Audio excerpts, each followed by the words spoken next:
been a great learning experience since I joined in November. I've got to conduct my own research and produce a few publications of my own. Along with that, I've assisted my supervisor with her research, and I think overall it's been a great experience.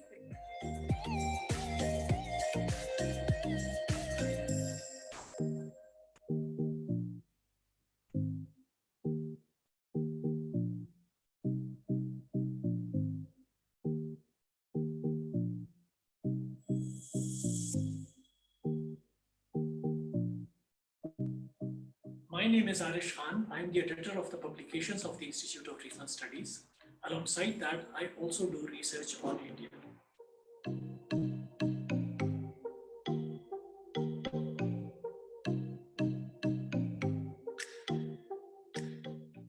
Hi, my name is Imran Sultan. I'm a research analyst at the Institute of Regional Studies, and I'm also running Regional Corporate and Human Security Program at this institute.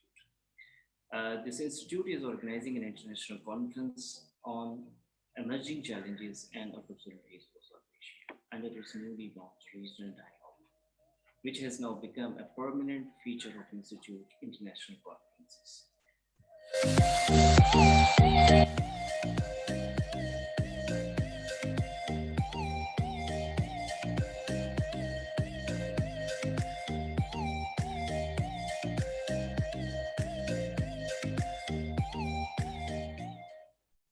Assalamu alaikum. I'm Nabila Jafar. I'm research analyst at the Institute of Regional Studies. I am associated with IRS from past 20 years. I'm responsible for China program at IRS, and China is not only cornerstone of Pakistan's foreign policy, but it is a global player and inextricably linked with South Asian region.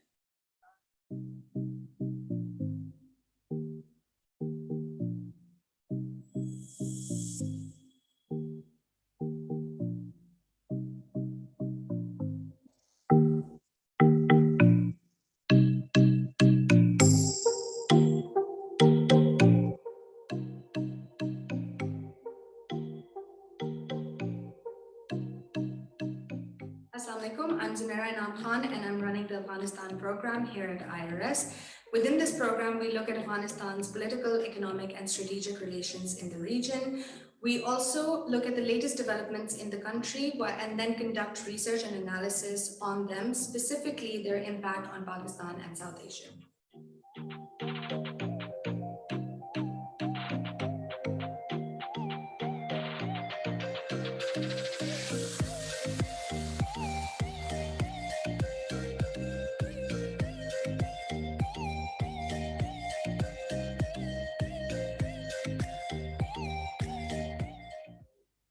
Assalamu alaikum. I'm Amna Nisar Abbasi. I joined this institute in 2018 as a research officer. Since then, I'm working on Iran program. The main aim of this program is to provide detailed analysis on issues related to Iran, specifically those impacting Pakistan and other regional states.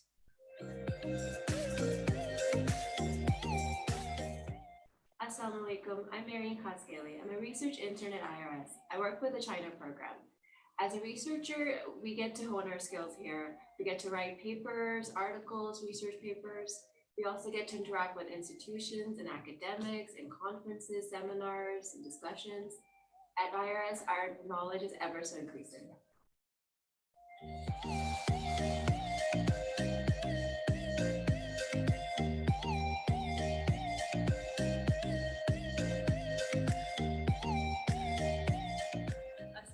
I'm Asya Niaz. I'm a research intern at IRS. I'm working in the Afghanistan program, and it's been a great learning experience since I joined in November. I've got to conduct my own research and produce a few publications of my own. Along with that, I've assisted my supervisor with her research, and I think overall it's been a great experience.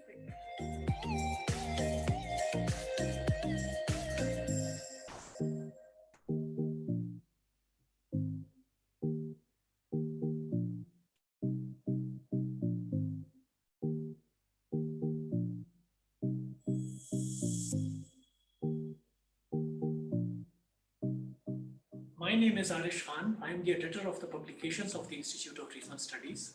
Alongside that, I also do research on India. Assalamu alaikum. Thank you so much for joining us for the second session of our first day of the Regional Dialogue 2022. We will be beginning in 5 minutes. We're just waiting for our chair and the keynote to arrive. I apologize for the delay and thank you for your patience. Regional Corporate and Human Security Program at this institute. This institute is organizing an international conference on emerging challenges and opportunities for South Asia under its newly launched Regional Dialogue, which has now become a permanent feature of Institute international conferences.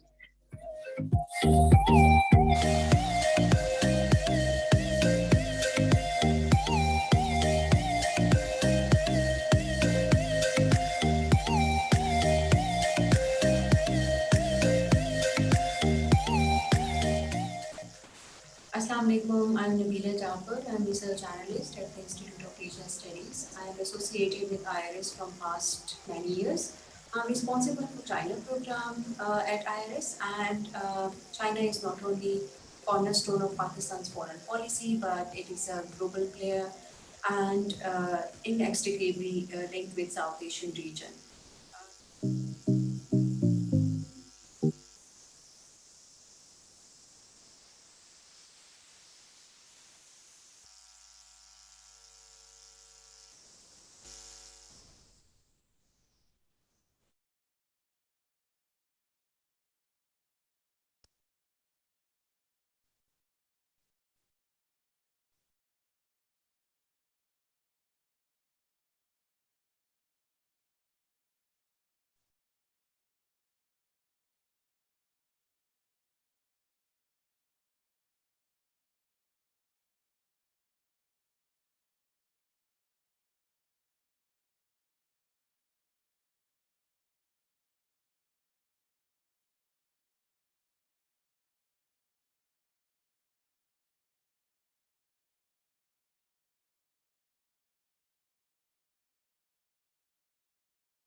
Assalamu alaikum and good afternoon.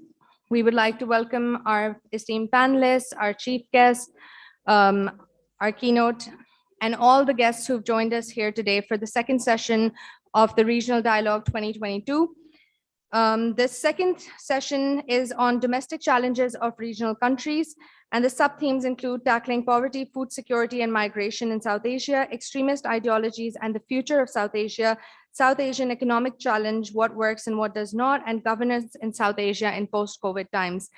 The chair for this session is Ambassador Inamul Haq, who is a Pakistani career diplomat who has served as a foreign secretary as well as the foreign minister of Pakistan. He was also the Minister of State for Foreign Affairs, and he was Pakistan's ambassador to Turkey, China, and a permanent representative to the United Nations before being appointed as foreign secretary. Now I would like to hand the floor over to him to conduct the session.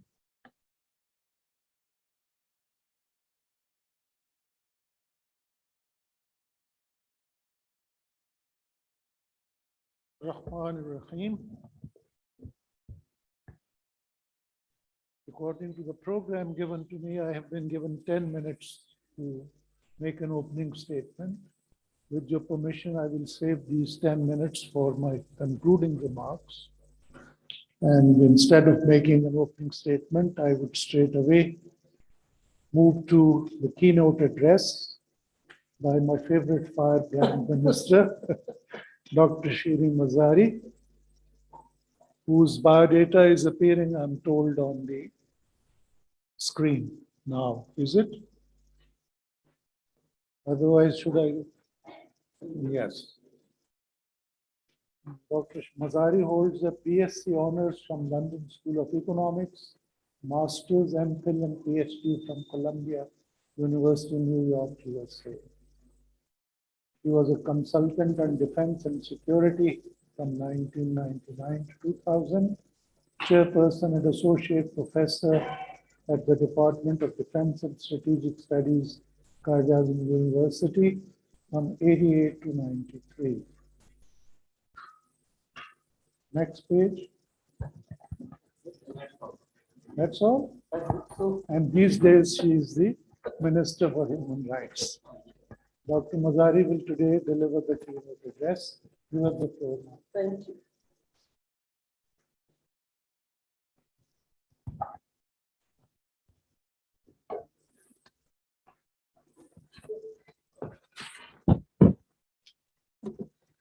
Bismillah ar-Rahman Rahim, Inam Sahab, and ladies and gentlemen, it's a pleasure to be here, especially with Inam Sahab chairing.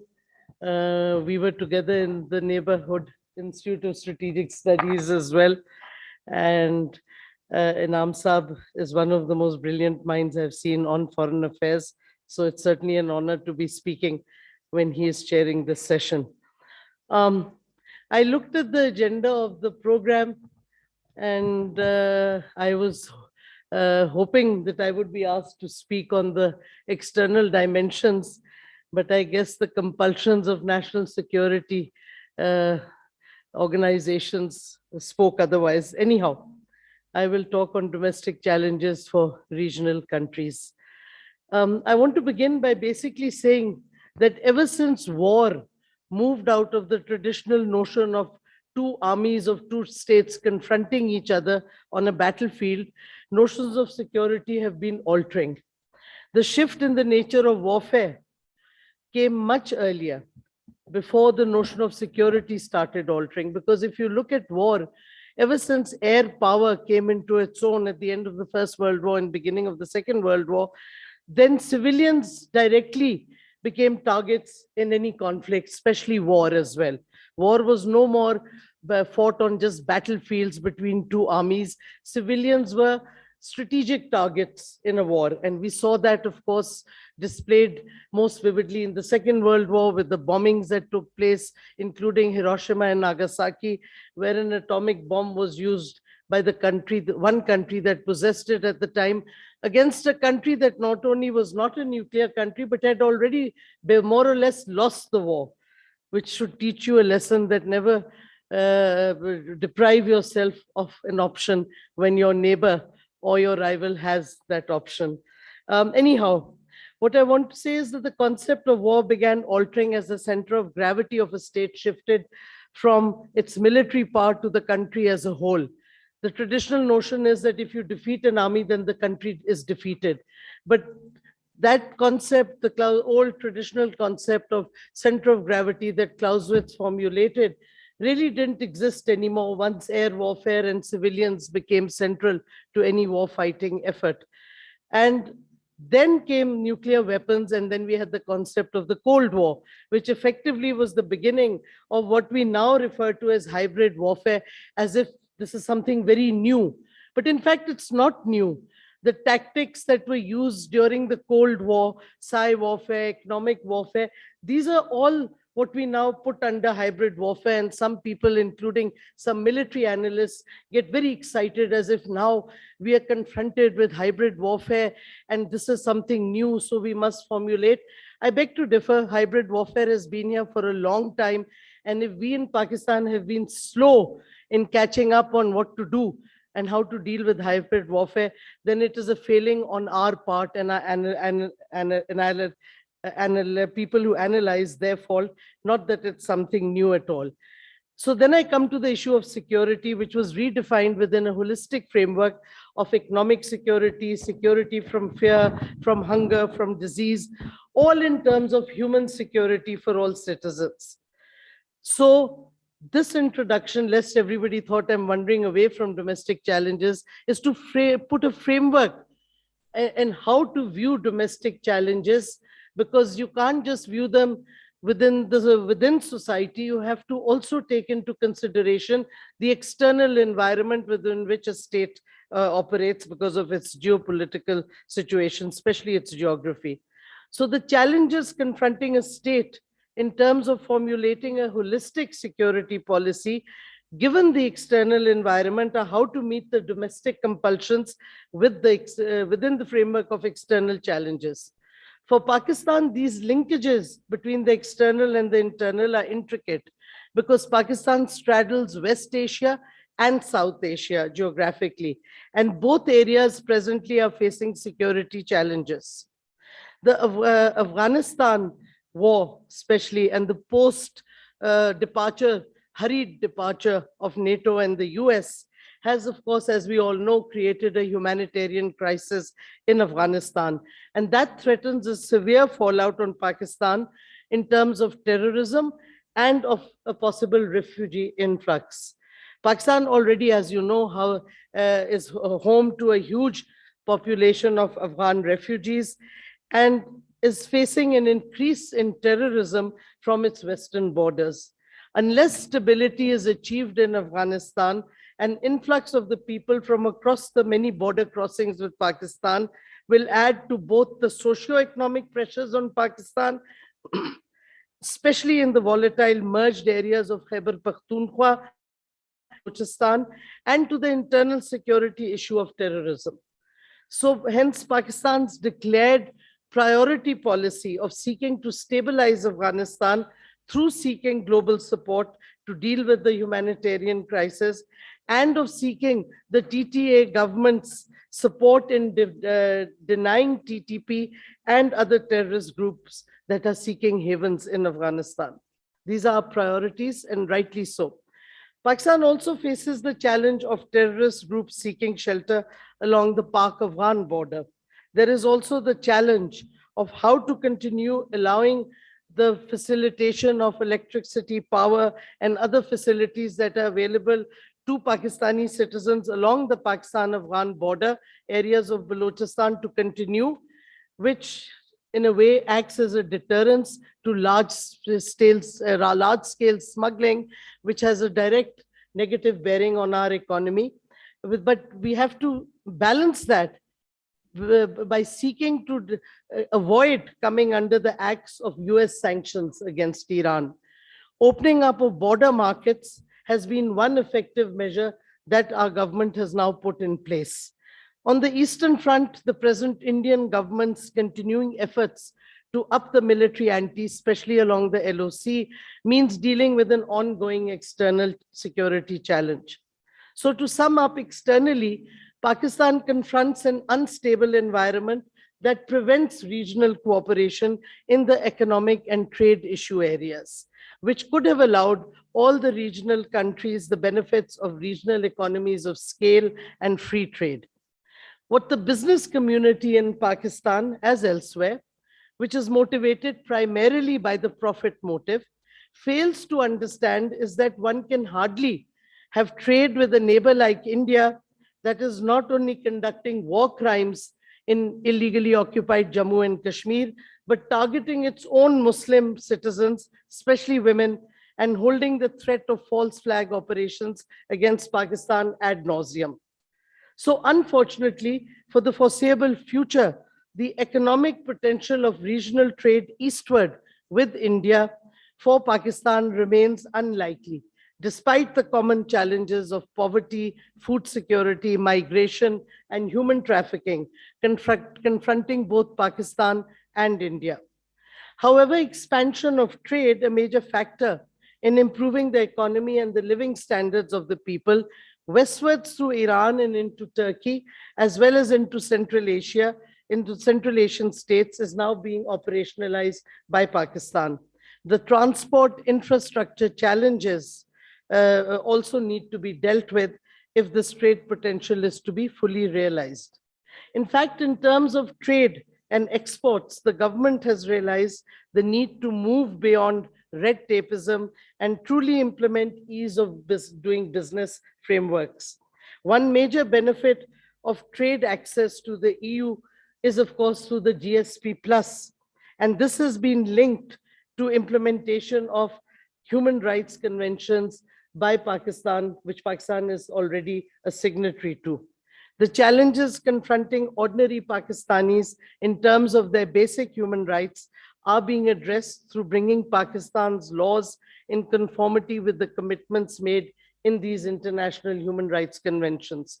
To this end, we have passed landmark legislation, including the ICT Rights of Persons with Disability Act 2020, the Legal Aid and Justice Authority Act 2020, the Zainab Alert Response and Recovery Act 2020, the amendment that we have made in the schedule of the Employment of Children's Act 1991, which now bans child domestic labor in the Capital Federal Territory, the Protection of Journalists and Media Professionals Act 2021, and the recently passed, very revolutionary in my view, Protection Against Harassment of Women in the Workplace Amendment Act 2022.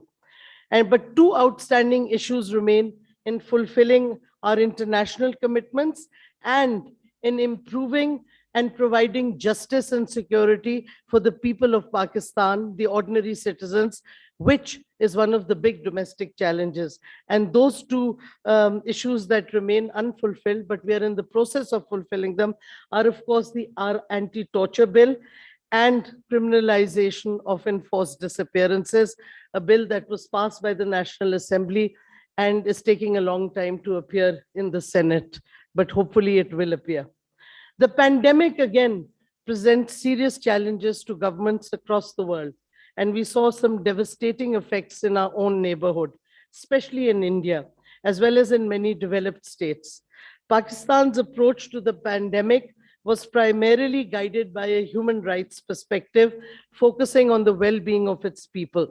And it focused on the most vulnerable groups which faced compounded risks as a result of the pandemic. We addressed domestic violence by running nationwide campaigns and embedding special codes in our helpline so that victims could report in the presence of perpetrators because of the smart lockdowns when the harasser and the harassed were stuck in the same household or wherever. The approach of the NCOC and the coordinated effort of the government ensured that the risk to those living below the poverty line was minimized through smart lockdowns and the Asas Emergency Cash Program. But even if there had been no pandemic and no external instability, Pakistan, like many of its neighbors, confronted a host of domestic challenges concerning the rights of women, children, transgenders, and minorities. So consequently, the government prioritized legislative reform, flagship initiatives, and institutional reforms for these groups. because these are domestic challenges that, if they're not addressed, weaken a society internally, create polarization, and therefore they weaken the state in terms of its overall security. In many human rights priority areas, in fact, Pakistan has gone above and beyond its neighbors to protect fundamental rights. As far as the rights of the transgender persons are concerned, Pakistan has passed legislation that many developed Western countries also don't have at the moment, especially the option to choose one's own gender on identity documents and receive protection from discrimination. Pakistan is one of the few countries that has a provision in its ID cards and its passport for transgenders separately. And in fact, I wrote a letter to the EU saying that I was surprised, since this call themselves the upholders of human rights, why they have not taken this action so far. So on some things, we are moving ahead. Last year, we established a protection center for transgenders, offering rehabilitation, referral, and legal assistance for transgenders at risk. The problem that we have seen is not that we have made more laws and we are trying to provide social nets and so on. The problem that we still confront, and this is a big problem domestically, a big challenge, as one may say, is changing mindsets of people. Laws come into play when the crime is committed. But the problem, especially with child abuse, with gender violence, is why do these crimes get committed in the first place? Society has an equal responsibility. We have, of course, done awareness programs and so on, but unless people's mindsets change, we will be confronting these problems in our society. With the global economic recession, global inflation, rising fuel prices, etc., countries like ours that confront poverty, confront aggravation of these issues relating to unemployment, spiraling food prices at home, and especially the increasing vulnerabilities of the marginalized populations and minorities. To make matters worse, we have been seeing since 9/11 a growing shift to the right across the globe, and increasing polarization and extremism. Terrorism has further accentuated these issues. We are seeing a rise of Islamophobia, including in our own region in India. Pakistan is also faced with the threat of militant extremism alongside a resurgence in terrorism, especially with the instability in Afghanistan. Splinter TTP groups without any centralized control have now become a serious threat, which has to be dealt with cohesively. The extremist mindset again poses a domestic challenge to countries in our region. But regional dialogue on this sensitive issue, unfortunately, is not a possibility given the belligerent Indian government and the still unstable TTA government in Kabul. Pakistan has to therefore meet this challenge on its own, even though external influences have a direct impact in aggravating the problem.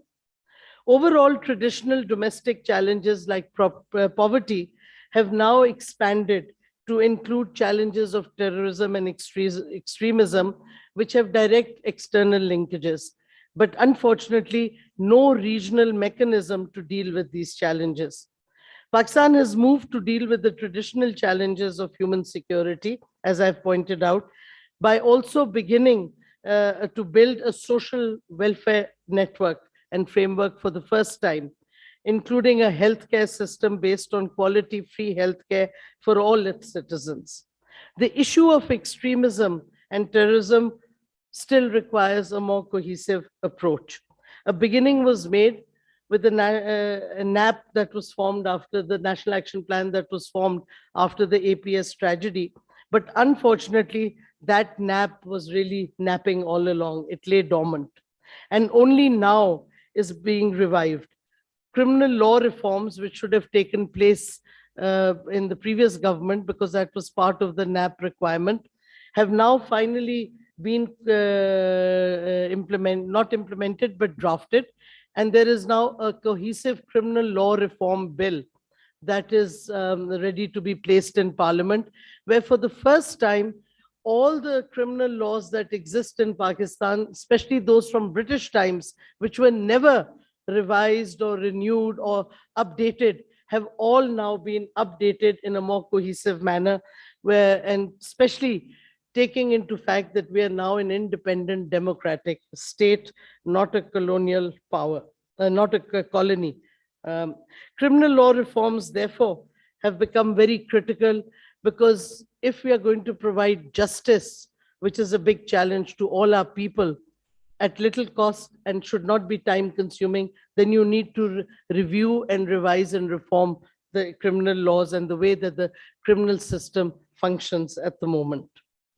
But more needs to be done, and regional cooperation would facilitate the fight against terrorism also.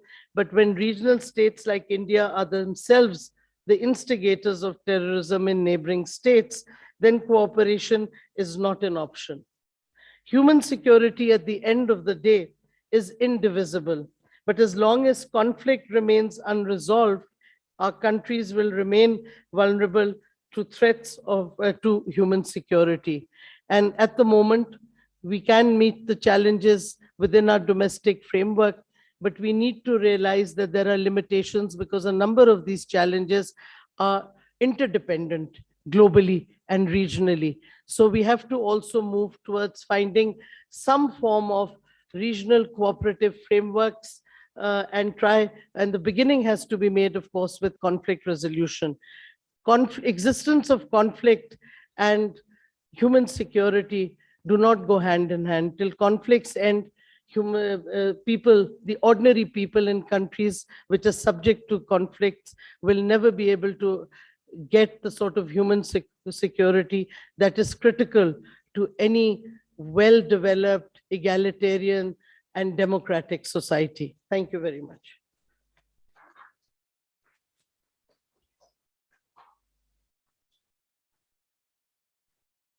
I would like to thank Dr. Shiri Mazari for her keynote address, which has highlighted partly the achievements of our own ministry, the steps that the government is taking to promote human rights and to protect human rights in Pakistan, as well as her tour d'horizon of the regional situation and the threats that we face across our borders.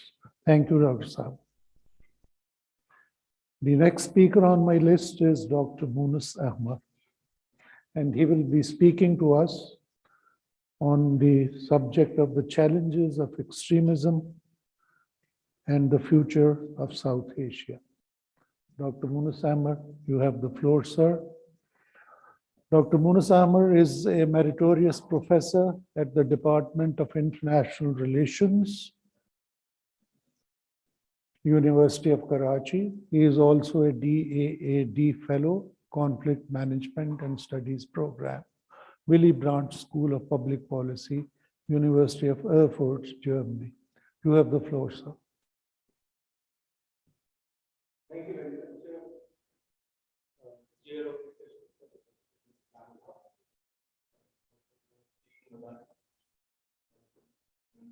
And also my former teacher that was more than 4 decades ago, as she taught strategic thought, a course in the Department of International Relations, along with Dr. Nazir Kamal and Mr. Naji Ben Hassan,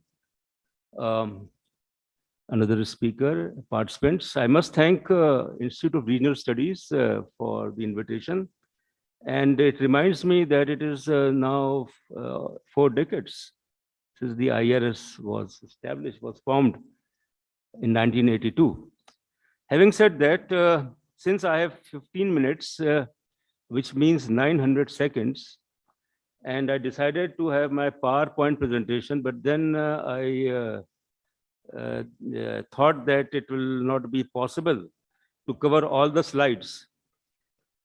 So I'll cover only 3 slides, and then the rest I will do on my own.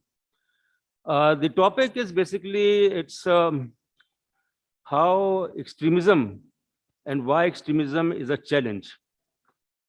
As far as peace in Pakistan is concerned, as far as South Asia is concerned. And the challenge of extremism, next kar dein, is considered like it all starts with a couple of things when we talk about extremism. I will also cover understanding extremism and why and how extremism is a threat to peace in the region and the way out. In remaining 14 and a half minutes, and the questions which are basically raised, which may emerge while we discuss and analyze with critical thinking, as far as extremism is concerned, that why and how extremism is a threat to South Asia peace and stability, and what are the issues which basically augment extremism, and why there's a lack of coordination and connectivity among the South Asian countries to deal with the menace of extremism, and how it is a challenge as far as the future of South Asia is concerned. Extremism is basically, as we all know, is a mindset. It all starts with a couple of things, that is anger, antagonism, intolerance, militancy, leading to radicalization, and then terrorism. So it's not that extremism is a phenomena which is singular, no. It has so many aspects. And then, of course, when we talk about extremism, how can we forget that it takes place in a society which is intolerant, which becomes intolerant. And certainly, as far as South Asia is concerned, which has been the cradle of several civilizations, I mean, rich cultures and civilizations. So how this extremism has permeated as far as the region is concerned. And then there are various forms of extremism. That is, there is religious extremism, there is ethnic extremism, there is sectarian extremism, there is cultural extremism, there is a violent extremism. So that is how we can try to understand what is extremism all about. And certainly, when we talk about the tree of terrorism, then it has many roots, and extremism is an entrenched root, which, if not cut, can plunge the society into a perpetual state of instability and violence. And here we are, as far as this part of the world is concerned. And not only this part of the world is concerned, but it's a phenomena which is global. Now, why it is considered as a threat to peace in South Asia? There are several reasons. The first is that ethnic and religious intolerance at the grassroots level, and how that intolerance, which basically shapes a mindset, and that mindset tends to be violent. And there are a couple of examples which I would like to quote about Pakistan, how it faced the transformation as far as the mindset is concerned. That the first is basically that on the 1st of November 1970, when the visiting Polish delegation, which was led by its foreign minister, was going back to Warsaw from Karachi. So the Karachi airport, there was a line, you know, the VVIP line. And then suddenly there was a PIA van driver, Mr. Mohammad Firoz, who barged into that line, and killed the deputy foreign minister of Poland. When he was arrested, he confessed that it was my religious duty. And by the way, November 1970, that was the peak of the 1970 election in December 1970. He was termed as religious fanatic, and he said that it was his duty to kill communists. So it's not a new phenomena. It's an old thing which we are grappling with. Then, of course, in the recent past, that how Salman Taseer, the governor of Punjab, was gunned down in Islamabad in January 2011. Mishal Khan, April 2011, who was lynched by a mob of students. Then recently, Priyanka Kumara, December 2021 in Sialkot, how he was lynched, and in Kharniwal. So basically, why such things are going on? Why people are becoming so extremist and intolerant and violent? And that has to do, as far as the absence of rule of law is concerned, it has economic and social and cultural and other causes, because an extremist is a person who is not like transformed in one day. It's a process. So then, of course, in the neighboring country, India, that how extremism has taken over, that India considered to be the world's largest democracy, a secular state and things like that. But India has become these days a hub of extremism and intolerance and violence and persecution of religious minorities. And you can basically discuss in terms of how the Babri Mosque in December 1992 was demolished by a fanatic Hindu mob. And there was no one to stop. Although there was a Congress government which dismissed the BJP government in Uttar Pradesh, but the damage was done. And then the Gujarat massacre of Muslims, that was in February 2002. And recently, when we see that how in Karnataka, the ban on hijab and the dress code for the Muslim girl students, what it reflects is primarily that the Indian state itself, how that state has been influenced by the philosophy and the ideology of Hindutva and propagated by the BJP and by Shiv Sena and Bajrang Dal and RSS and all that.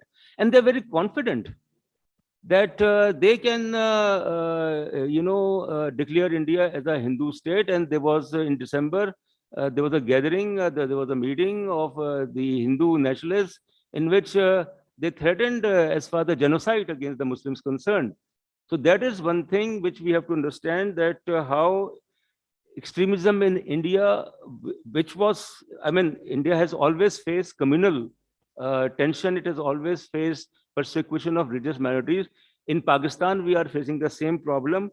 So it's something which we have to understand, that if the world's largest, the biggest democracy is behaving in that manner, and if in 2024 elections scheduled in India, if BJP again comes to power, and that's something which is a major threat.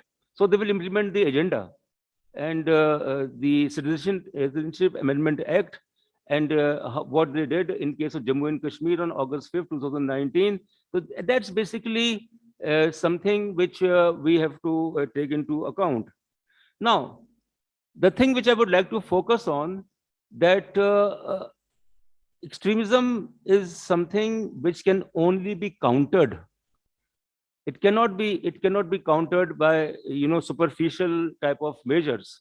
And as was defined by a Nobel laureate, Archbishop Desmond Tutu, that extremism, according to him, when you do not allow for a different point of view, when you hold your own views as being exclusive, when you don't allow the possibility of difference, when extremism starts to have a political end, for example, to force government to table of negotiations to some changes in their policies, it starts to become synonymous with radicalization. It can only be countered. There are 6 major steps which must be taken, and I'm amazed that there is no such policy as far as the state actors are concerned, as far as the civil society is concerned. The first is that the rule of law. The rule of law, and rule of law basically means that to control all such elements who take law into their own hands. That what happened in Sialkot, what happened, elsewhere, what happened, what is going on in India. So the rule of law, whereby there is absolutely no tolerance against those elements who try to target people with a different way of life, different culture or different religion. And that is something which we have to understand. The second thing is that focus, or to focus as far as the youth is concerned, that 60% population of Pakistan is composed of youth, radicalization of youth. And that is something which has threatened as far as the society is concerned when the youth is radicalized. And the radicalization of youth cannot be done in a superficial manner.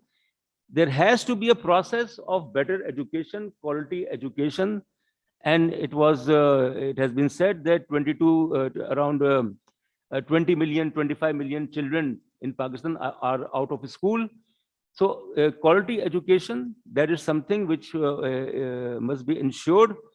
And the sense of deprivation, and the third thing is the economic factor. An empty mind is a devil's paradise, absolutely. If there's a process of human development, social development, and if people are engaged as far as, their work is concerned, they are not idle. So an empty mind is a devil's paradise, and then that mindset is hijacked by those who use them for their ulterior motives. And that is how suicide attacks take place. That is how, violent and terrorist activities take place. So it's not an easy task.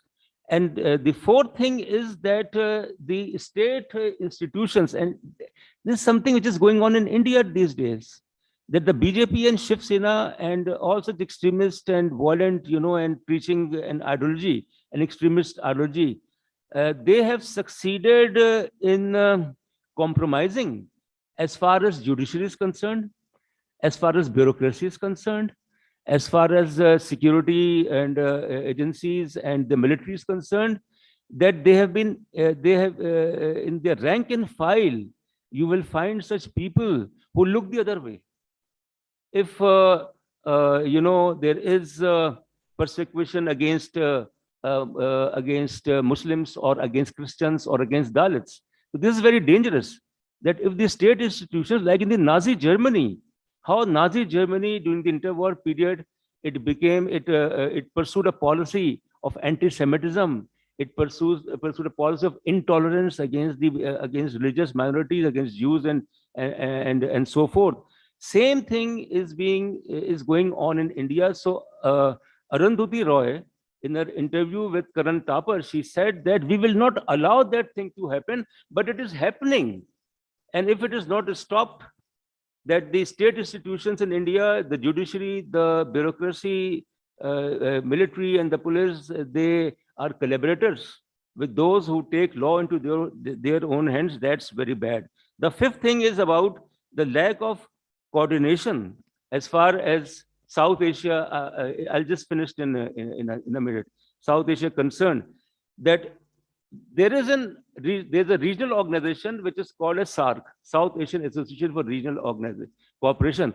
Unfortunately, SAARC is in limbo since the last 6 years. It has not been able to meet. It has not been able to hold its summit because of the position, the veto or boycott on the part of India.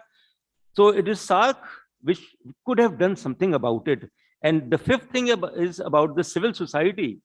That where is civil society? Why civil society is not taking note of acts of extremism, violence, militancy, and terrorism? Because civil society is also under siege. So when civil society is under siege, it cannot. And finally, extremism is manipulated by the media. It is the duty of media, it is the professionally, if they deal with things, then they must not promote, they must not encourage, things which promote, radicalization, extremism, violence, or the images which cause extremism. So the way forward is basically that there is no shortcut to eradicate extremism in society. We have to live with extremism. The only way is that if I can only wish that if there is the process of enlightenment. Enlightenment is certainly something which is an answer to deal with. And what is enlightenment? It basically means when the mindset is open. It basically means that when people they are not parochial, they are not narrow-minded in their approach. And the process of enlightenment is something which in the West also, just half a minute, in the West also there's a culture of populism. And enlightenment, the process of enlightenment in the West 500, 200 years ago or something like that. In South Asia, enlightenment, whether it is Bangladesh, whether it is India, Pakistan, Sri Lanka, Nepal, these countries, that is the only way out. And it needs to start at the grassroots level. It cannot be imposed. There has to be a bottom-top approach in which the state becomes a stakeholder, in which the state becomes responsible, in which the state organs make sure that the honor, the dignity of an ordinary purpose, regardless of his or her way of life or religion or caste or ethnicity, is protected. Thank you very much.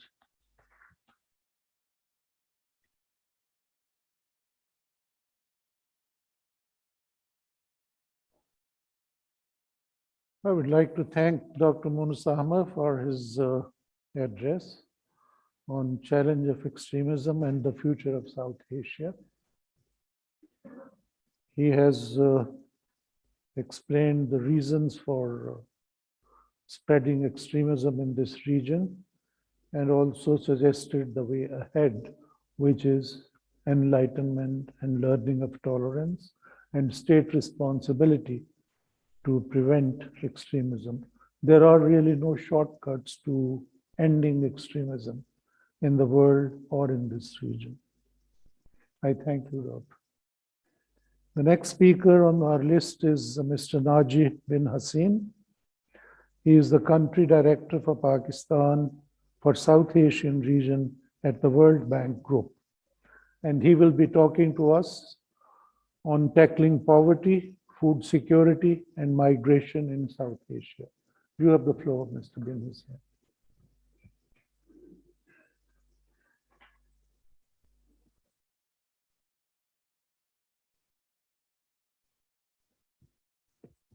Bismillah ar-Rahman ar-Rahim. Assalamu alaikum, everyone. Minister Shirin Mazari, Ambassador, Professor, honorable guests. So I will be speaking about Pakistan and not about South Asia in general, because I want to focus on what I know and not on what I don't know. And at the risk of disappointing you, I will not be speaking about extremism or security, although I will be speaking about a related topic, which is poverty, human capital, and development in general. And as much as we have strong evidence internationally that development and reduction in poverty and development of human capitals and capabilities is associated with stability, with more security, the link with the complex issue of extremism is much more complicated, as Professor also just explained to us. It's not definitely not a direct link. But as the new national security policy of Pakistan clearly establishes a link with economic development, I think development and stability and security are well-established concepts. So being from an economist and being from the World Bank, and especially after lunch, I apologize, I will bore you a little bit with a few numbers, but I think they're important because I want to focus the few remarks I will make on what sometimes we call the long term, but that makes it too far. But we can speak about a generation, about 20 years, and where we see where Pakistan should continue to make much progress. But let me start with a very positive picture. For the past 20 years, including the recent years, the share of the population in Pakistan living below the national poverty line has decreased from a bit more than 64% in 2001 to 21.9% in 2020. So the 2021, the extrapolation of the latest numbers. That's about 47 million Pakistanis that emerged from poverty. And it's a remarkable achievement because during the same time period, you've heard over and over, growth in Pakistan has been average, has been lower than its peers in the region or in its peers in the same income level, and has been variable, unstable. We've seen cycles of boost of growth and then declines and then boost again. But on average, growth has been low. But the capacity of Pakistan, of the Pakistani economy, to transform what is an average or low growth rate into significant reduction in poverty or reduction is remarkable. And it's one of the best success stories we have in this capacity to transform growth into lower poverty. Yet, with the economic crisis 2018, 2019, the COVID shock as well, we're concerned that this long-term episode of poverty reduction maybe is at risk of stalling.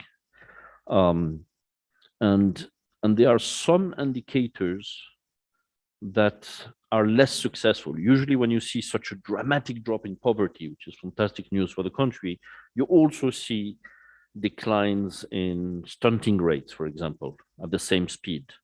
You also see increased access to services at the same rate.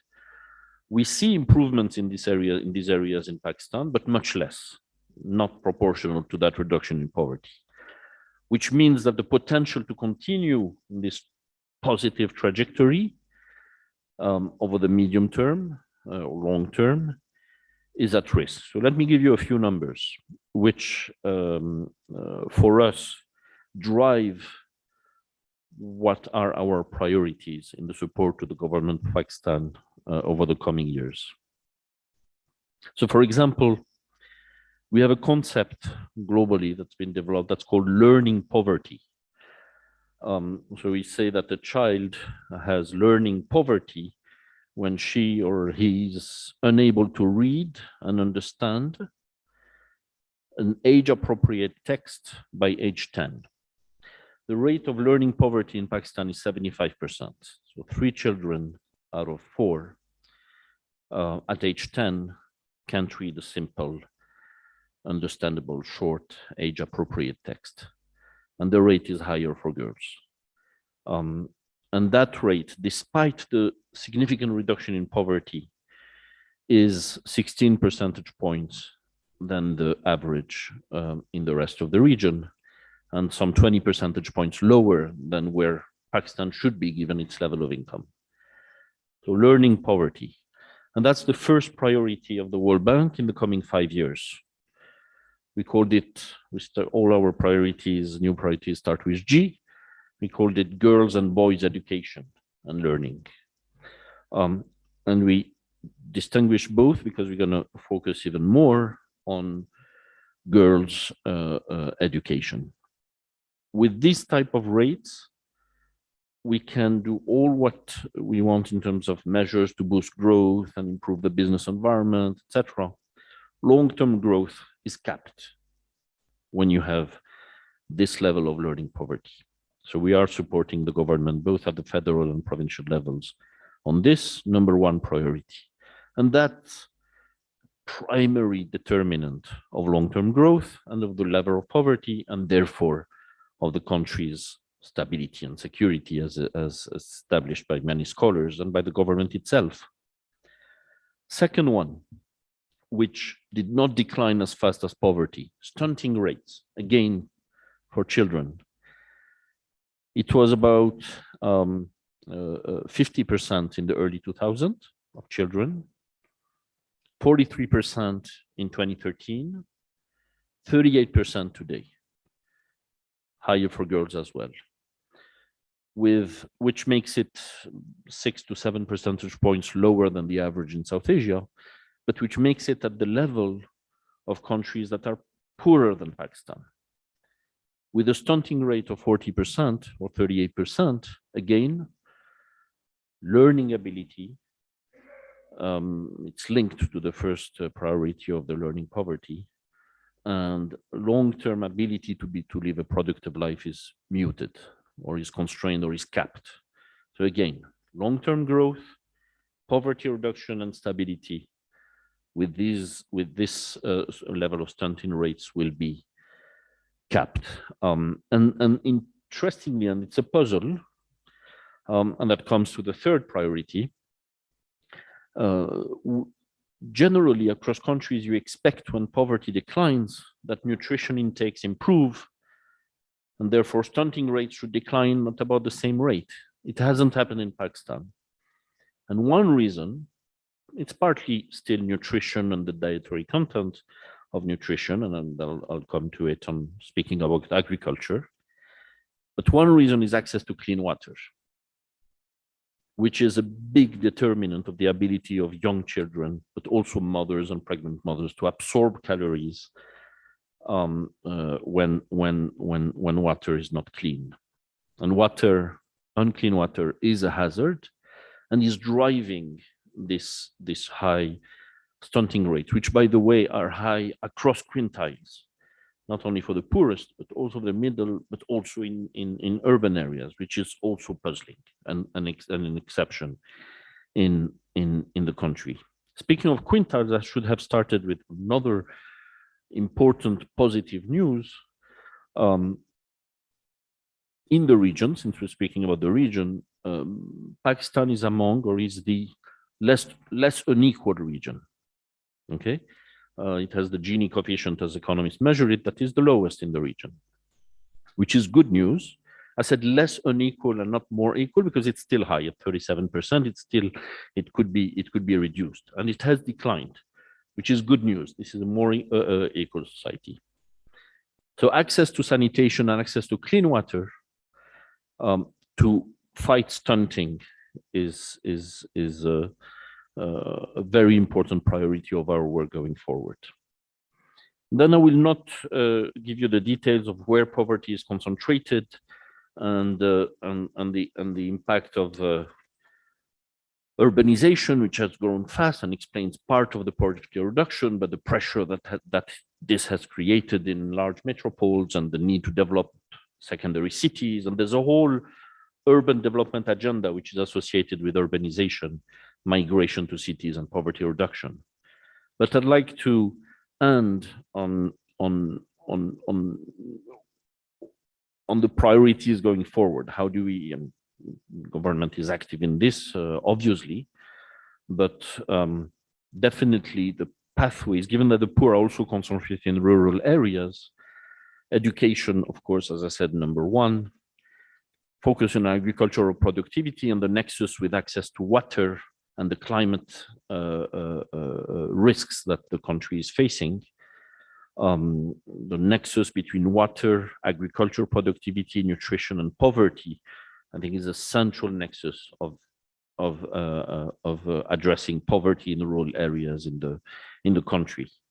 And all of this will require stronger growth. So if I could summarize what are broad priorities, much increased investment in education and health. There's a lot of activities, there's a lot of government programs, but when we look at the spending, it's lower than in other countries. So increased investment in education and health, in access to water and water services and food security. Growth will require fiscal stability, which is increased revenues, increased taxation, and domestic revenue mobilization, including at the city level, and then a business environment that allows more exports and productivity growth. But that's an obvious statement, but I wanted to focus my speech on education, health, water, stunting, to address the levels of poverty and the development challenge of the country. Let me end here. Maybe we can add more in the open discussion. Thank you.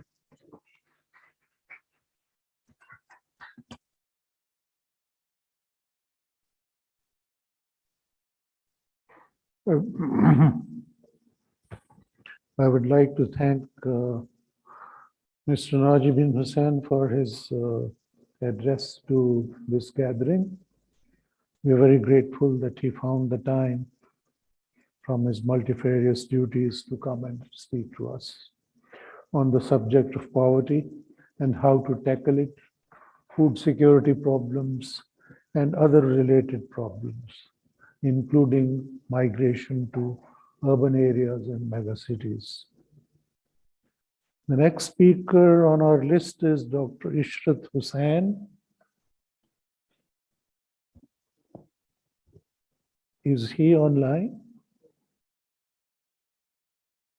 Yes, I am. Can you hear me?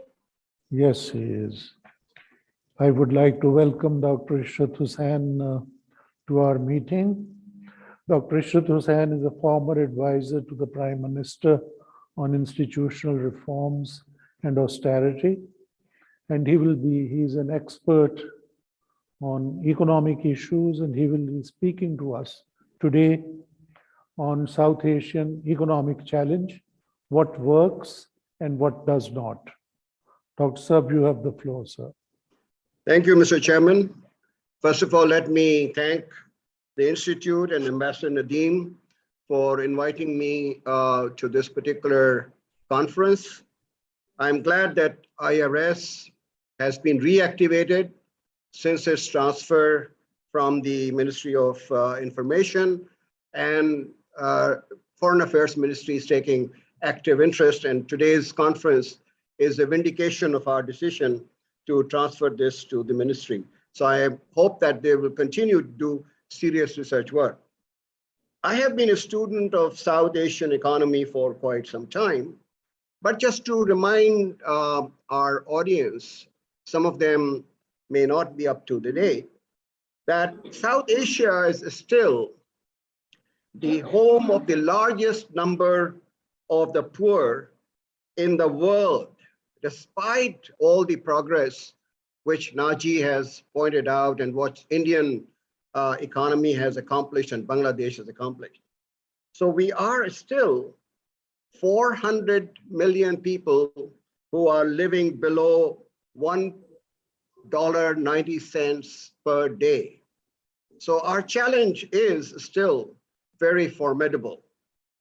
And it is an established fact also that South Asia is the most fragmented region in the world in terms of intra-regional trade. The work I did before the COVID-19, we had in South Asia intra-regional trade of only 5% compared to East Asia, which has 40 to 45% intra-regional trade. And that, in my mind, is the failure of the economic integration in South Asia, which has had a devastating effect on the level of living standards and poverty. Because proximity is considered to be the most potent factor as far as economic growth is concerned, because you have enlarged markets, you have economies of scale, and you have reduction in the cost of production. And that, to me, is the driving force, rather than going to Dubai and from Dubai bringing it back to Karachi, while you can have from Amritsar to Lahore within an hour. That adds to the cost of doing business of the same goods and services, which can be done much better. Now, if you look at the region, this is very remarkable. East Asia is geographically fragmented, but they have united economically. Till 1947, geographically, this was an integrated region. From Calcutta to Peshawar, you had a beautiful infrastructure, you have railway systems, you had irrigation networks, you have shared waters, all those ingredients which lead towards economic prosperity. Here, history has trumped the geography, and our history is now creating the adverse effects of what our geography could have helped us. So that, I think, is something we should recognize. My fear is that if we are not able to integrate in this region, while other regions, including Sub-Saharan Africa, are moving at a speed as far as integration is concerned, we would be left behind of the cycle of the Asian century, as well as of the cycle of prosperity for all the developing countries. And to me, this would be a laggard region in the future, despite our competitive advantages and all the progress we have done. So what is my vision of South Asia? Because if you don't have a vision, you cannot really aspire. And some of you may call this as idealistic dream, but you have to make the first step and aspire for meeting that first step towards a long and arduous journey. This dream has a perception for everyone to share that borders are no longer barriers for the movement of goods, people, and ideas. Where we have a culture which connects us rather than divides us. Where the scourge of poverty becomes a thing of the past. Where our shared ecological inheritance is nourished for the good of all, and the politics of hope dissolves the politics of fear. That is the vision for South Asia for the future. Now, what are the challenges behind it? First of all, this is a region which is very peculiar, where one particular country, which has 75% of the population of the region and 76 to 80% of the GDP, is hugely dominant. In East Asia, even China is a big country with 1.4 billion. Their weight is only 40%. 60% is dispersed. There are 6 other countries in the region equal only 1/3 of what India is all about and 1/4 of its GDP. This dominance of a particular country requires that this country should assume the role of a benevolent leader who has disproportionate responsibility in realizing its full potential as a global power. It aspires to become a global power, but it has to have the responsibility for that. The reciprocity and the bilateral relations in an asymmetric power relationship do not work in South Asia. And it will not be able to reach its goal of the global power with a neighborhood which is in disarray and which is discontented. And therefore, it is in the interest of India that they have to work with the neighbors in a responsible manner and do not create difficulties in the way of the vision for economic integration, because they are going to benefit the most because of their weight. At the same time, the other countries in this region should also realize that if they fail to access the huge Indian market for goods, services, technology, and ideas, and capitalize on the synergies of cooperation, they would be condemned to slower growth, and they will be deprived of taking advantage of the shared value chains in this region, because the global value chains are now creating the growth momentum. If you look at the China and East Asia, the characteristic feature is that all East Asian countries are linked to China through these value chains, while we have a zero value chain. So this asymmetry of size, power, relationship, capacity, and knowledge is the preventive factor for the greater movement in the field of integration. My hope and aspiration is that India should realize in its genuine humility that they will try to reverse the path which they have followed so far. And this is not something which is very unusual.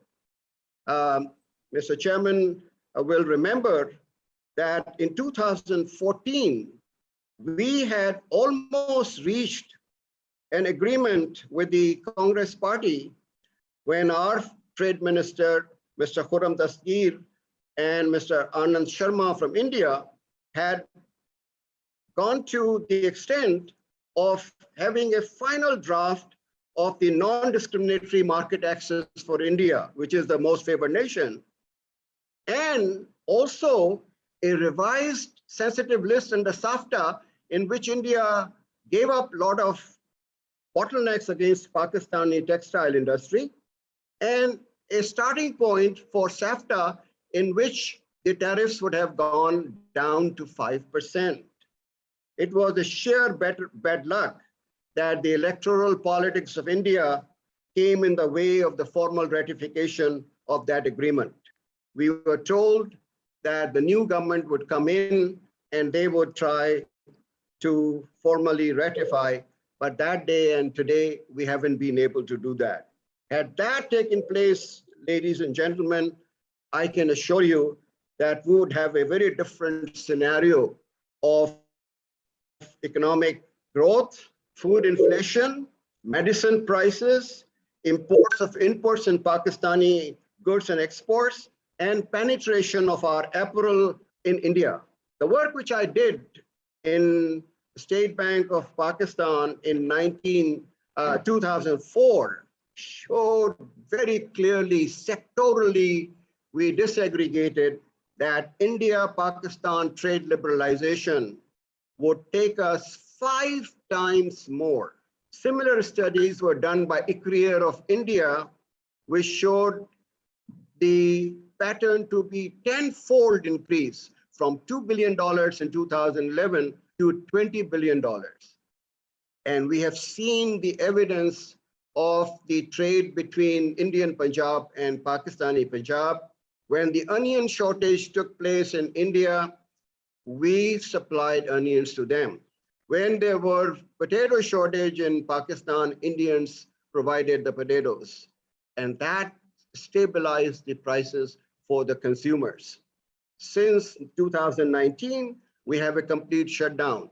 Even our pharmaceutical industry, which is so much dependent on the raw materials for its medicinal products from India, is suffering because of this trade imbalance, a complete trade barrier.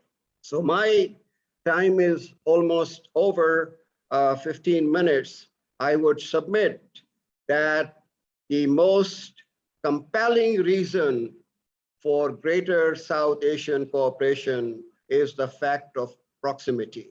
And if we do not take advantage of proximity, whereby the poor people of this country will benefit with lower prices, higher growth, better exchange of goods and services, and economies of scale, South Asia region would be a laggard like some other regions which have now realized that they have to integrate in order to make a march. Thank you, Mr. Chairman.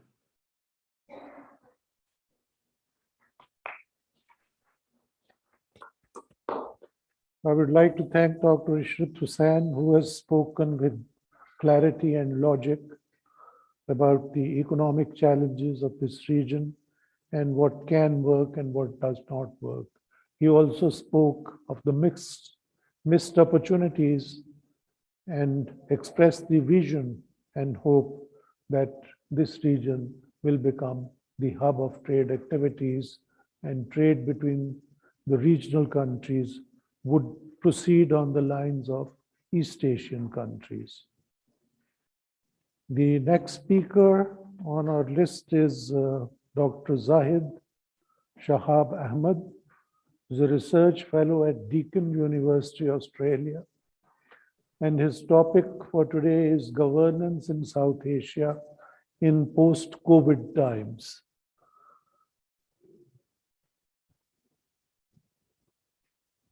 Dr. Ahmed is a research fellow at the Deakin Institute for Citizenship and Globalization. He is also a non-resident research fellow at the Institute of South Asian Studies, National University of Singapore. He has been associated with several think tanks in Islamabad, including the Institute of Strategic Studies and Islamabad Policy Research Institute. You have the floor, sir.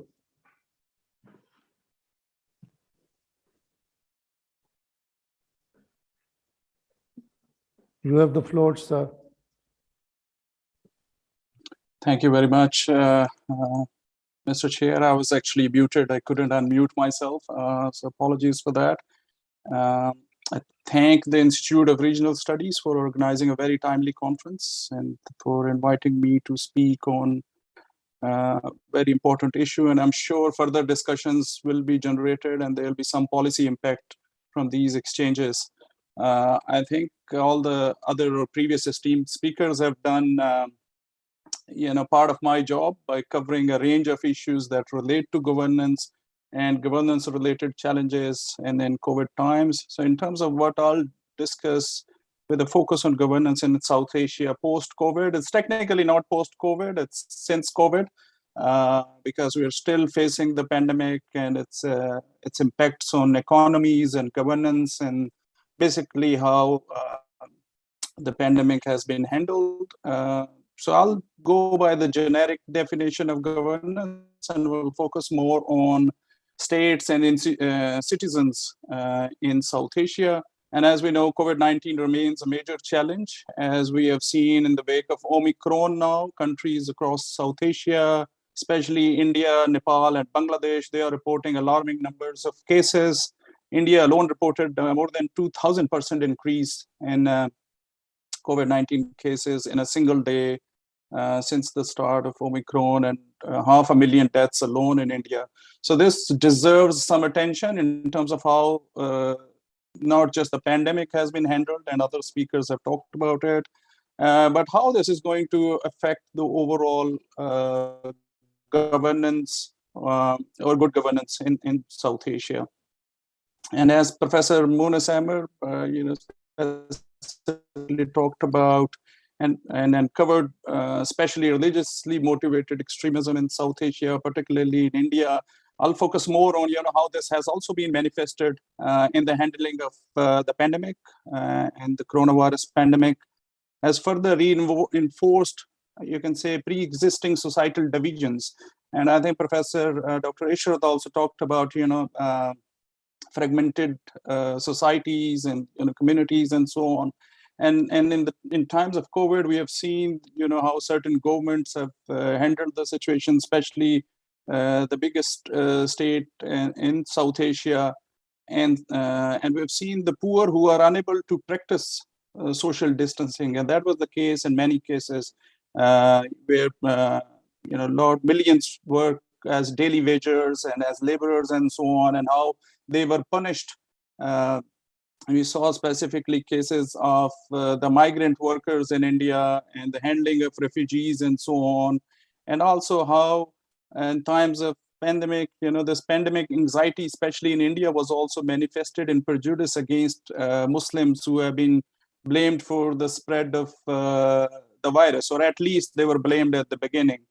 And specifically, there were references made to the Tablighi Jamaat's procession in India, and how millions of migrant workers were pushed across the borders into Bangladesh.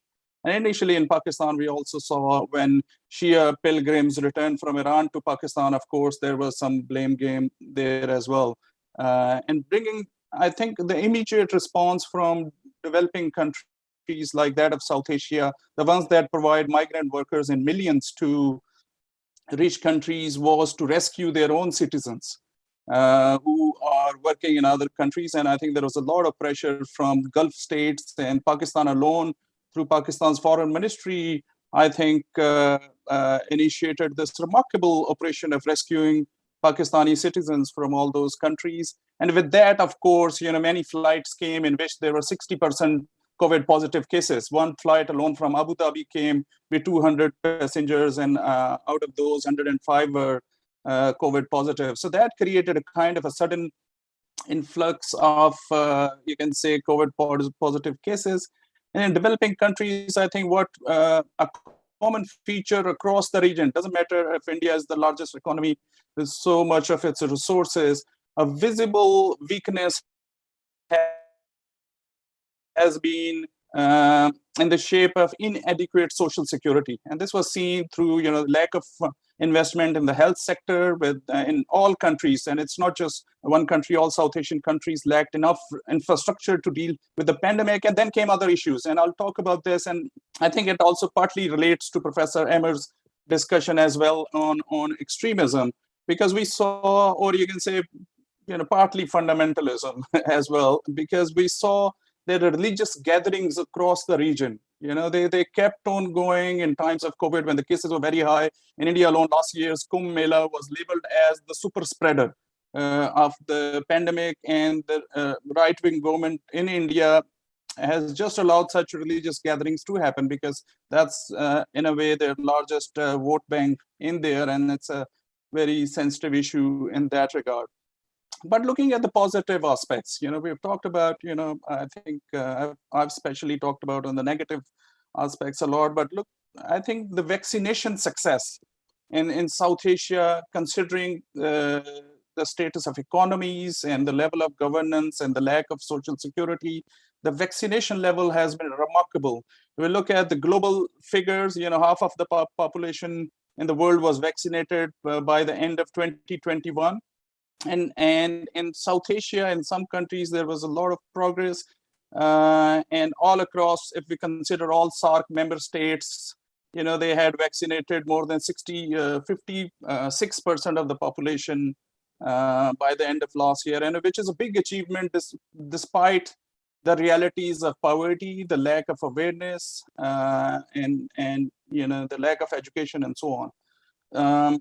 So all those South Asian countries have unstable, multiple, you can say, socioeconomic factors, and other speakers have already talked about that, poverty, overpopulation, low literacy, and the lack of health-related infrastructure.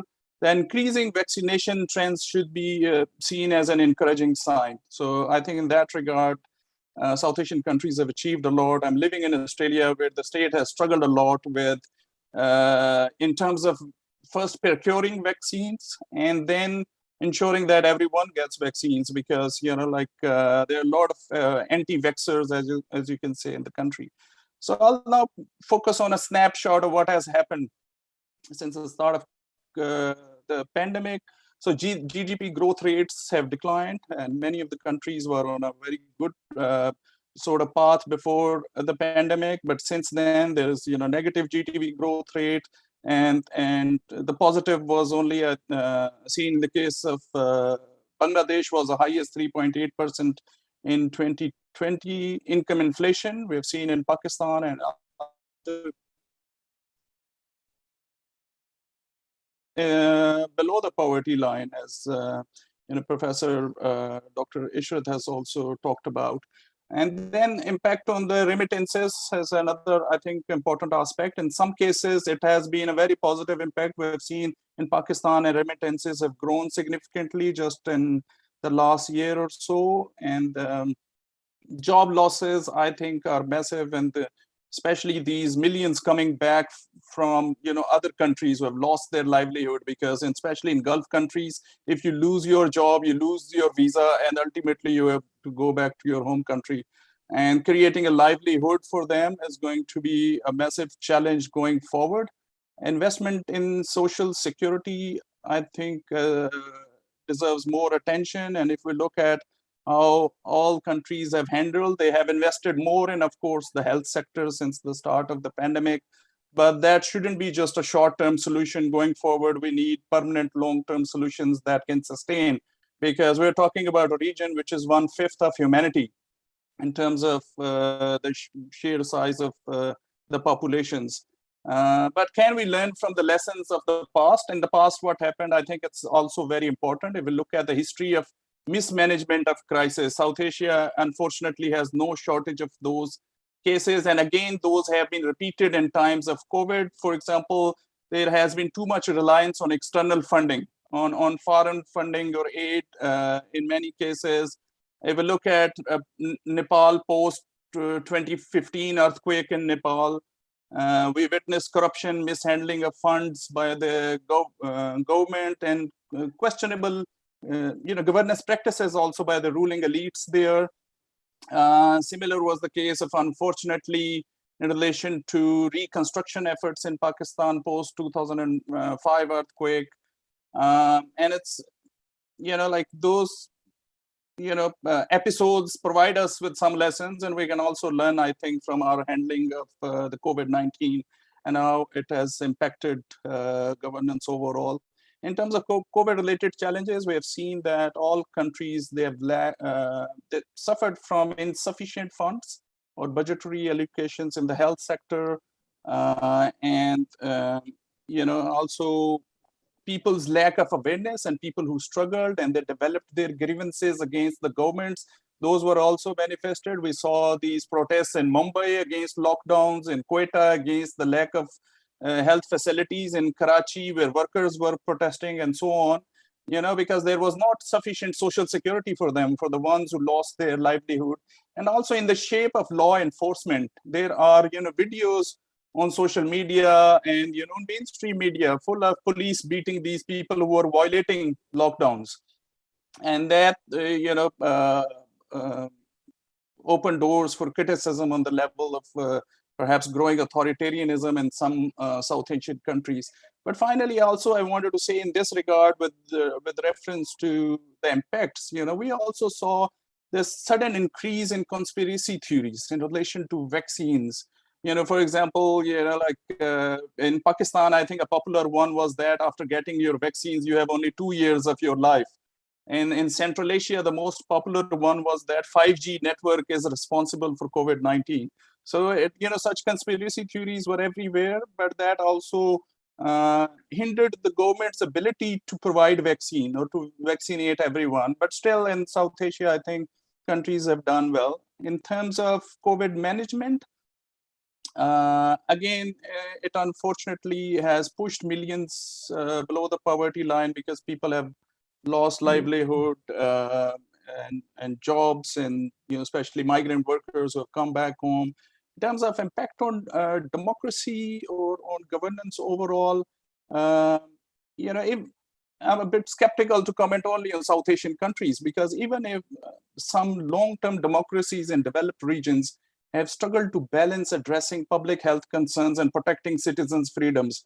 In Melbourne, people like me, we have lived through the longest lockdowns, and of course the state was providing for people who lost their livelihoods, but still people were unhappy. But now to summarize, I don't know how much time I've left, but I would like to conclude, and I was specifically asked to focus on some lessons and recommendations.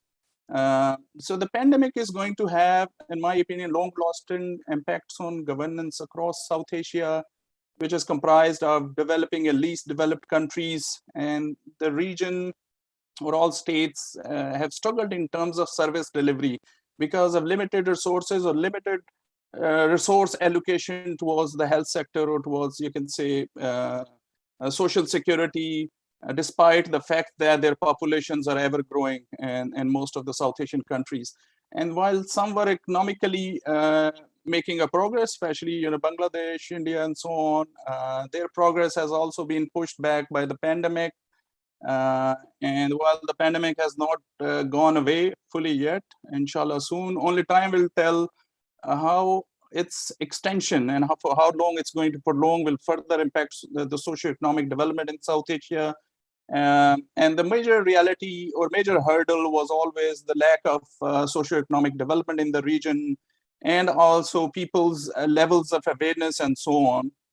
And based on that, I would like to make a few recommendations that especially the role of religious and community leaders is crucial. Going forward, it is important to create emergency committees within disaster management in which religious and community leaders, especially women, are included.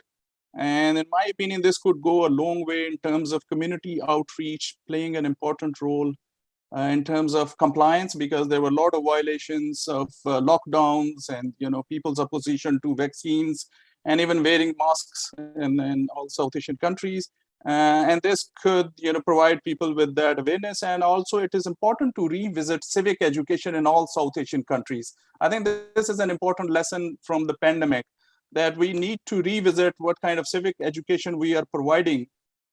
And it's necessary modifications need to be made in that civic education to ensure that citizens understand practical aspects of citizenship as well as their rights and duties, especially in times of crisis. These were, the pandemic has been a serious crisis, and people need to understand their rights and duties. And also, I think Professor Munis talked about SAARC as well, so I want to also make a comment about it. That the pandemic offered, I think, a very viable opportunity for regional cooperation, because all countries were facing this collective challenge. But unfortunately, that initiative of SAARC Emergency Fund suffers just like other SAARC initiatives due to lack of funding and also due to the lack of political will. And as Dr. Mazari rightly pointed out, that there is a great deal of interdependence in terms of such human security challenges. And I truly also believe that addressing conflicts will also help regional initiatives in South Asia, as most SAARC member states, they face collective human security challenges. Thank you very much. I'll just stop here and we'll be very happy to answer any questions.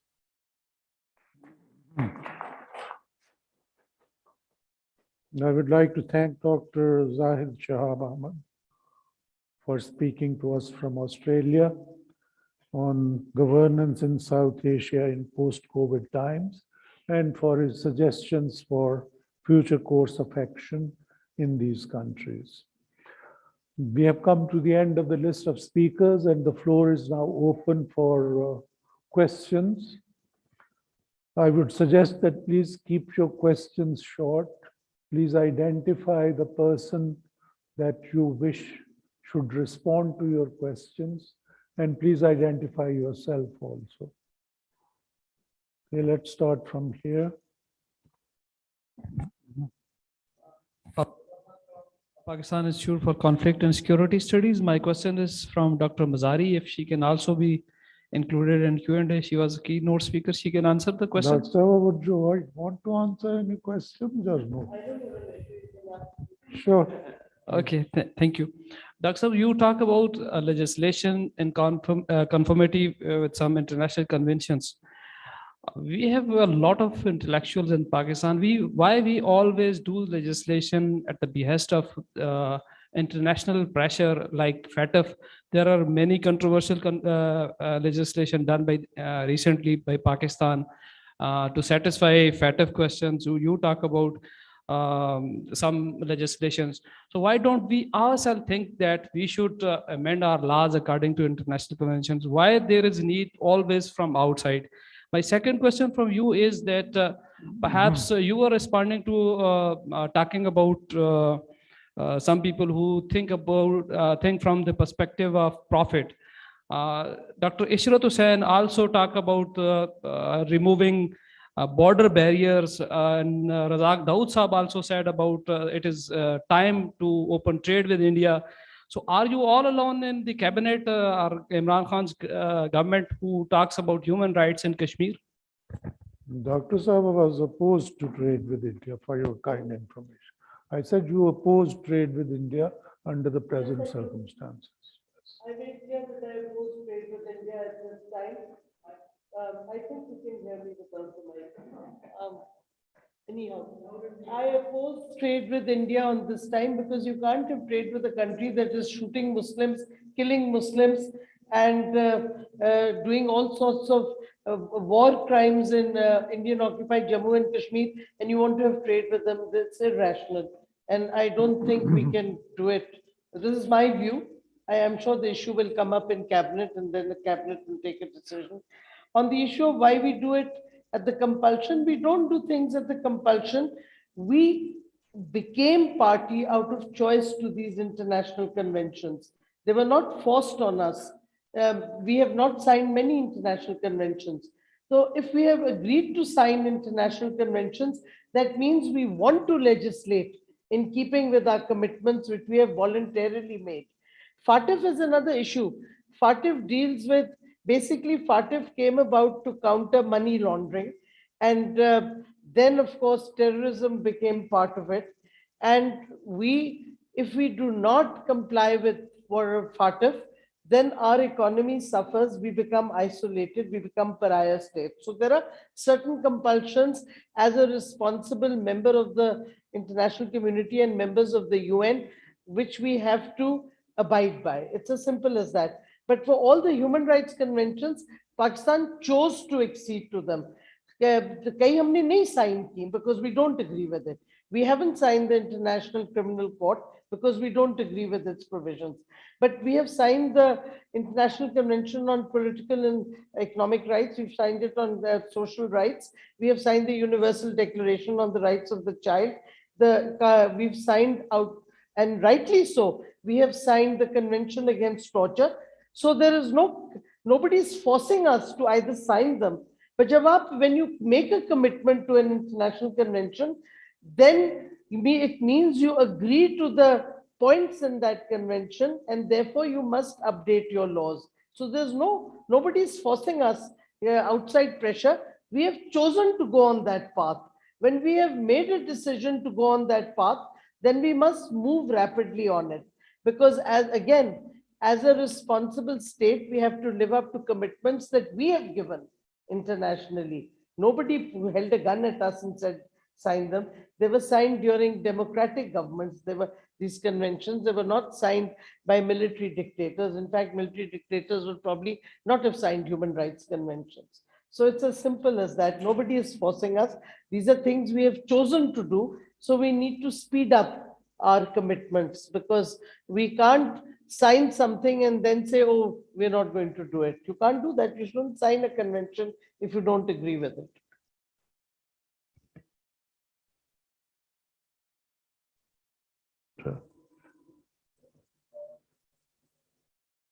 Much esteemed panel. My very first question is with the Minister for Human Rights, Madam Dr. Shiri Mazari. Madam, I've been the faculty member at National Defense University too, and I have my specialization in maritime laws. When we are talking about human rights, the year 2022 has been declared as the year of the seafarers. And the seafarers who are at the core of the shipping's future. So, Madam Minister, I would like to ask that how do you see the rights of the seafarers under the ambit of human rights, who are the backbone of the sea trade? And since we have been talking about poverty eradication, so when we are going to strengthen our maritime skeleton, obviously we are going to strengthen our economic ties. And my second question is with Mr. Naji. How do the World Bank's vision, keeping in view the generation ahead 20 years and the utilization of maritime potential and the GMP, gross marine product, how does World Bank envisions to increase this, keeping in view Pakistan's maritime potential and increasing it with the collaboration of both the parties? Thank you. Basically, you're asking about looking after the human rights of seafarers. Well, if you would keep up with the news, you'll realize our government has in fact taken two very important initiatives relating to seafarers. We have, especially in terms of their work conditions and in terms of their livelihood. And if you, I think, I'm not the right person, but if you check with the Maritime Affairs Ministry, you will find that a lot of work has been done. And one of the big problems we face, of course, is arresting fishermen from other countries and Pakistani fishermen being arrested. For a long time, there is actually a commission of private jurists, leading jurists, who deal with the return of trying to get prisoners released and returned, fishermen specifically, and they're pretty active. Unfortunately, there was a committee, they have not been able to move much after the BJP government came because they're not holding meetings and so on. But there is this is the problem, there are certain mechanisms which the Modi government has actually stopped utilizing. So this is a problem. The other problem we have is, of course, our rights to the economic zones and also ensuring the security of our seabed resources. And I think we're now moving, the Maritime Security Agency has now been formed, and hopefully that they will ensure that the rights of Pakistan to its resources will not be infringed upon. And I think, frankly, I think maritime security is very important, even in terms of military security, because of what the US is doing with the Quad, and you know, the whole Indian Ocean region. I wish, I don't know, in AMSAB, maybe you know better, but you know, there was a move in the 70s to rename this as the Afro-Asian Ocean, which is more rational. It's not a whole lot of the African countries, Asian countries, but it's still unfortunately known as the Indian Ocean. At least in Pakistan, maybe we should refer to it as the Afro-Asian Ocean. But with the Quad coming up, with the huge US military presence in the South China Sea, where they're deliberately trying to instigate China and trying to, you know, incite it into military action so they can respond.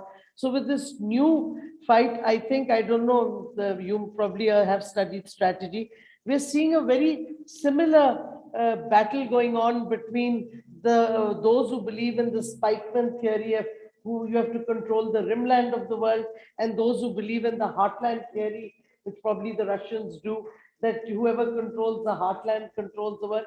So you're seeing a revival of these aggressive security concepts. So for Pakistan, which I think we have neglected our Navy and our maritime security, yes, there is a need to focus much more on the whole spread of maritime security and how relevant it is today in terms of the way that international strategic doctrines are coming up. Thank you. Mr. Bin Hussain. Okay. I'll be fast. Maritime affairs, immensely important topic, important sector for growth, things of fisheries, aquaculture, and the potential, including for calorie intake and so an immensely important sector. As the World Bank working with the government, lending the government, we're not in every sector, we're not in every topic, and in fact, we're trying to focus on fewer topics, hence my point on education, stunting, water, etc. So we're not active in this sector. We are exploring a potential engagement on fisheries and aquaculture in Sindh, which will link to the maritime affairs question, and we may explore it.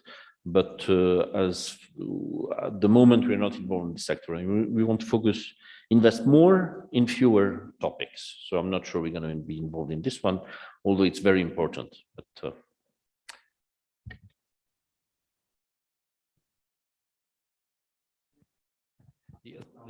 my name is Ghulam Murtaza from Peace and Education Foundation. My question, Dr. Mones, considering the current Afghanistan situation and the situation of extremism, so what do you think, what kind of impact will come on Pakistan?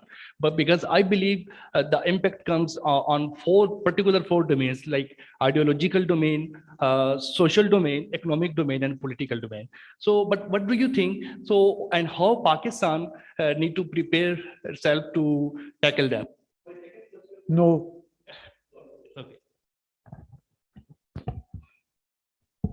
Well, thank you very much. It's a very pertinent question about Afghanistan. Certainly, after August 15th, there has been a euphoria, not only in Pakistan, but also in other countries, neighboring countries, when the Taliban took over. And the manner in which the Taliban took over, that's another debate. So I think how the JUI, Jamiatul Ulama Islam, and other groups, and certainly the Tehreek-e-Taliban Pakistan, they got motivated with. There's a nexus between Afghan Taliban and Tehreek-e-Taliban Pakistan. So there's certainly a big source of concern because like 1996 to 2001, when the Taliban were in power, which certainly gave an impetus to religious right and extremist and all such elements in this country. The same thing is, I'm not saying that it will go in the same way, but the threat is there.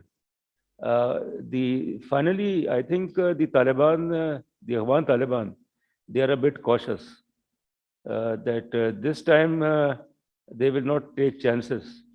That unlike the Al-Qaeda and the hosting the Osama bin Laden and things like that, they will do things which will again put them into great trouble. So they're very calculated, well planned, but I think it is something which has given some sort of a boost to the religious right, extreme religious right in this region.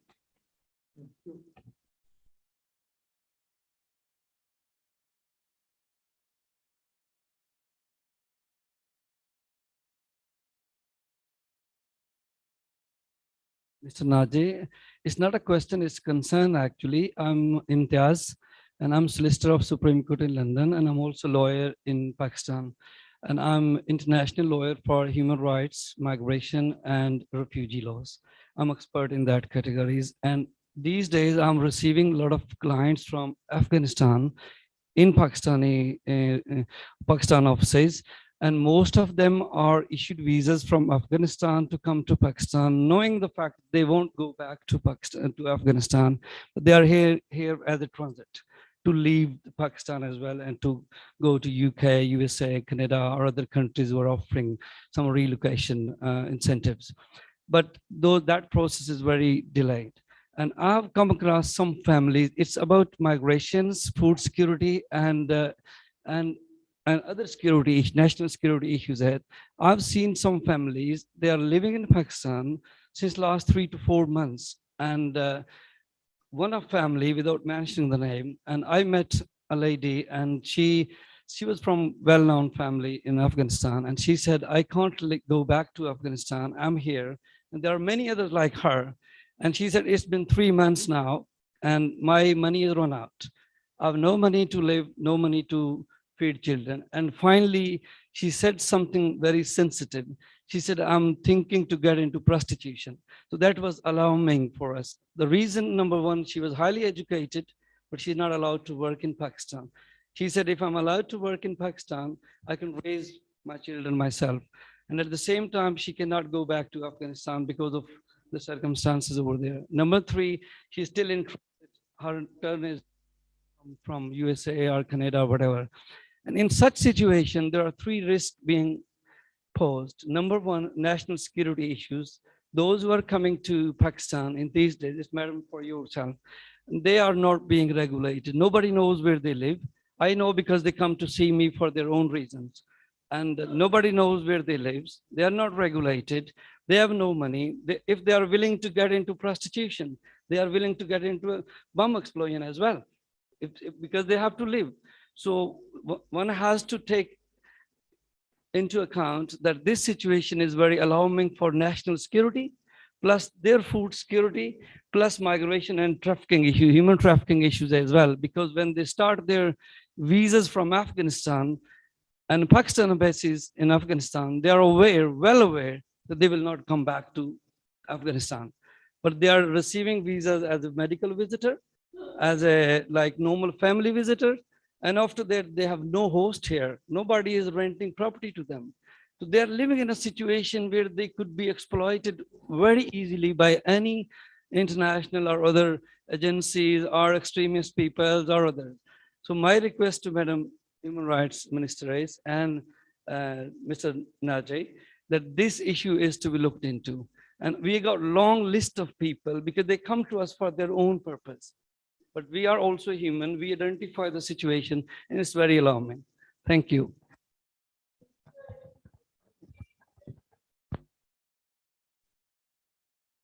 And visas, we are giving visas to Afghans who are coming, and international agencies and some donor countries put up cases of people who have been given visas to third countries, and they ask for transit visas to Pakistan, and we oblige. I think by a lot of people, we are going to have that influx of populations. Those who come and don't want to go back and are not being given visas to a third country should register as refugees. They need to register as refugees. You can't make exemptions because one family is well connected, so they should be above the law of the land. If they come as refugees, they need to register as refugees. If they're in transit and they have visas for the third country, then that third country should facilitate their departure. But this is an issue that we are facing and we are dealing with it. Policy is there. I would suggest if you have particular cases, get in touch with the Interior Ministry, because when cases arise, individual cases, then the Interior Ministry decides on the visa status, okay?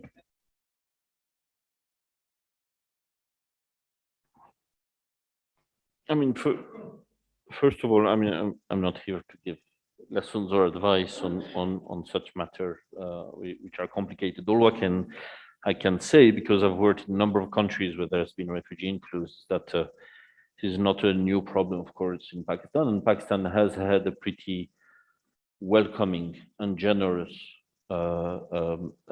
policy compared to other countries to refugees and Afghan refugees in particular. And it is not a Pakistan only problem. It's a global public good. Global community as a whole should be responsible for these. So I don't want to speak about individual cases, of course, but we're not directly involved because this is a sovereign matter of the government of Pakistan. Thank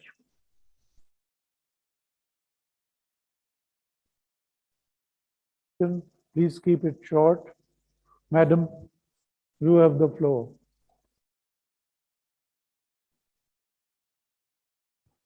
My name is Memuna Rauf Khan. I'm an economist. There were a couple of things that I wanted Dr. Muniz, maybe. He was talking about that civil society is under siege. This is the problem. Why does not the state reach out to civil society, as well as, the other religious actors in the country, and have stakeholder conversations on how to decrease the religious extremism? What the state does is that they behave strategically. They want the religious people on their side simply because they want votes. But this is leading to more and more extremism and, having a ready base of people ready to, go and fight, and kill each other. I feel that why are we concentrating so much on India? I was a child when my father was in the Indian embassy in the 70s and 60s, and there was still religious extremism in India. So we should concentrate on ourselves. That's what I wanted to ask. Why are we not? One thing, I don't know where you're getting your information from, but the state, I know we do. Whenever there are issues on human rights, we consult all stakeholders. And we have had meetings. We brought our journalist protection law after involving all the journalist groups. And what I'm telling you is stakeholders are consulted. Just remember that the religious groups are also part of our society and they're citizens. So we have to engage with them also. You can't pick and choose which stakeholders you involve yourself with and which you feel you don't want to talk to. So, we talk to all stakeholders. And I don't know why you think we shouldn't talk to religious groups. They're very much part of our society. They are citizens.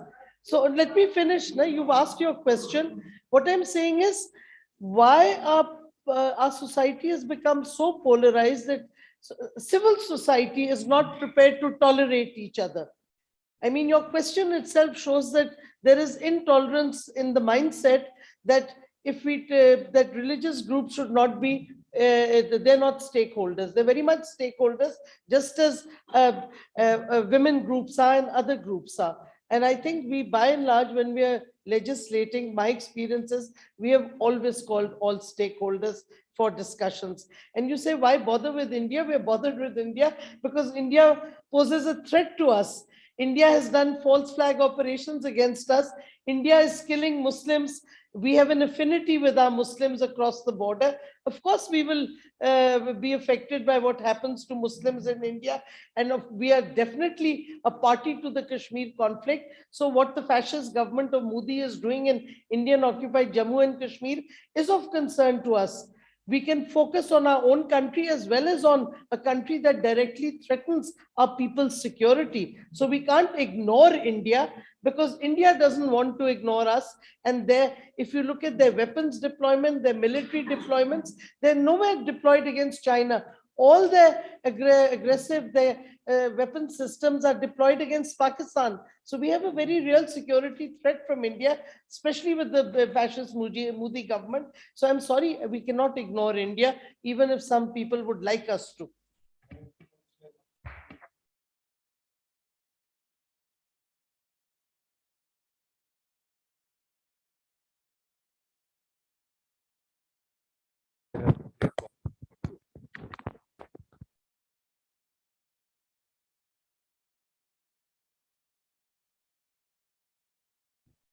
Bismillahirrahmanirrahim. Distinguished participants, we have been privileged today to hear very insightful and scholarly presentations by some very eminent, accomplished and acknowledged experts and practitioners, followed by an interesting discussion on domestic challenges confronting our region. I will not try to summarize the discussion. I will say a few words that I want to say on this subject.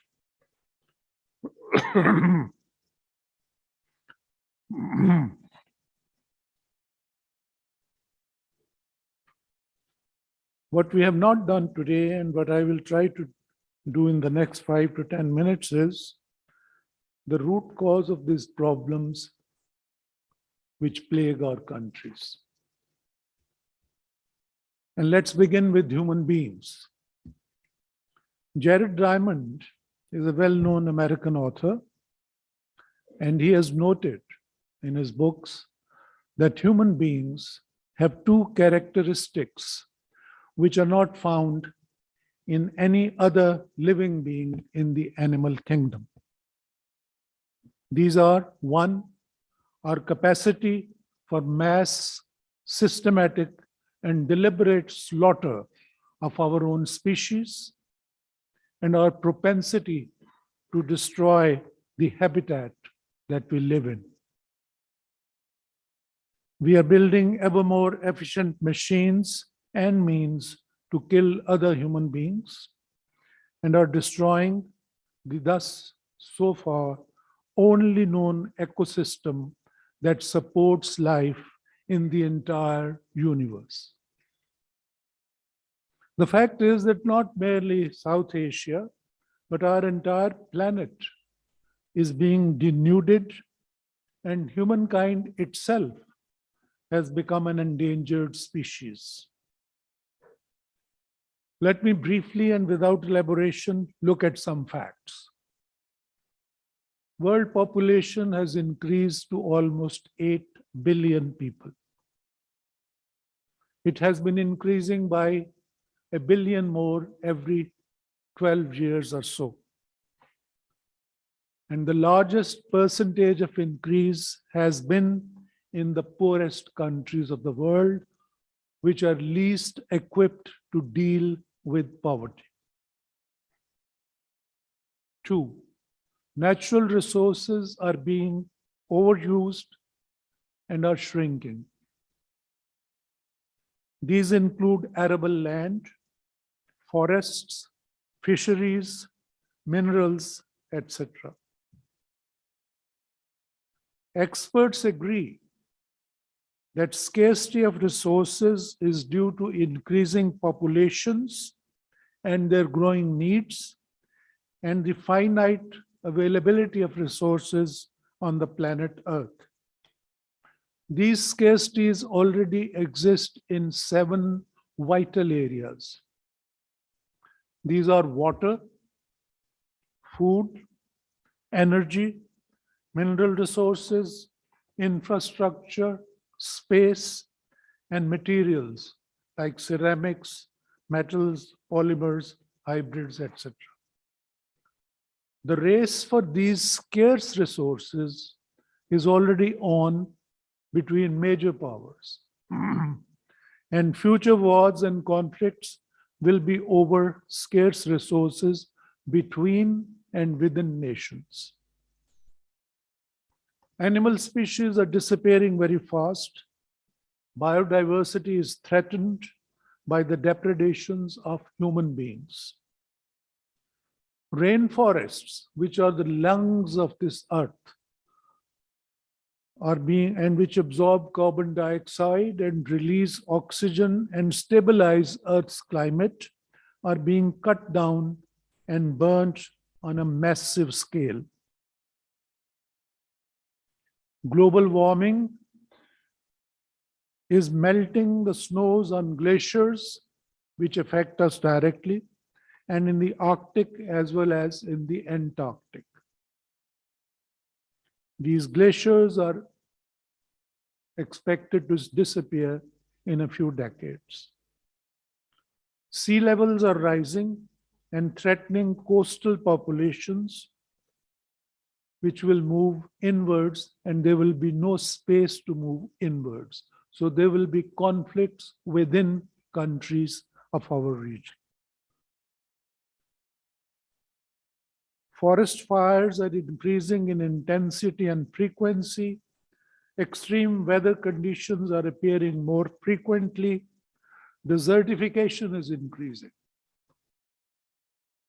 The plains of Punjab are expected to become a desert within the next 7 to 8 decades because the glaciers will have melted, there will be no water available, and the deserts will spread. There will be about 300 million people living in Punjab at that time, and they will have to move, and there will be no place to move. Air pollution levels are, of course, increasing, and South Asian air is amongst the most polluted in the world. Lahore and Delhi are considered to be the most polluted cities in the world today. Pandemics are becoming more frequent and more deadly. Fresh underground water is decreasing because aquifers are being overused and are drying up.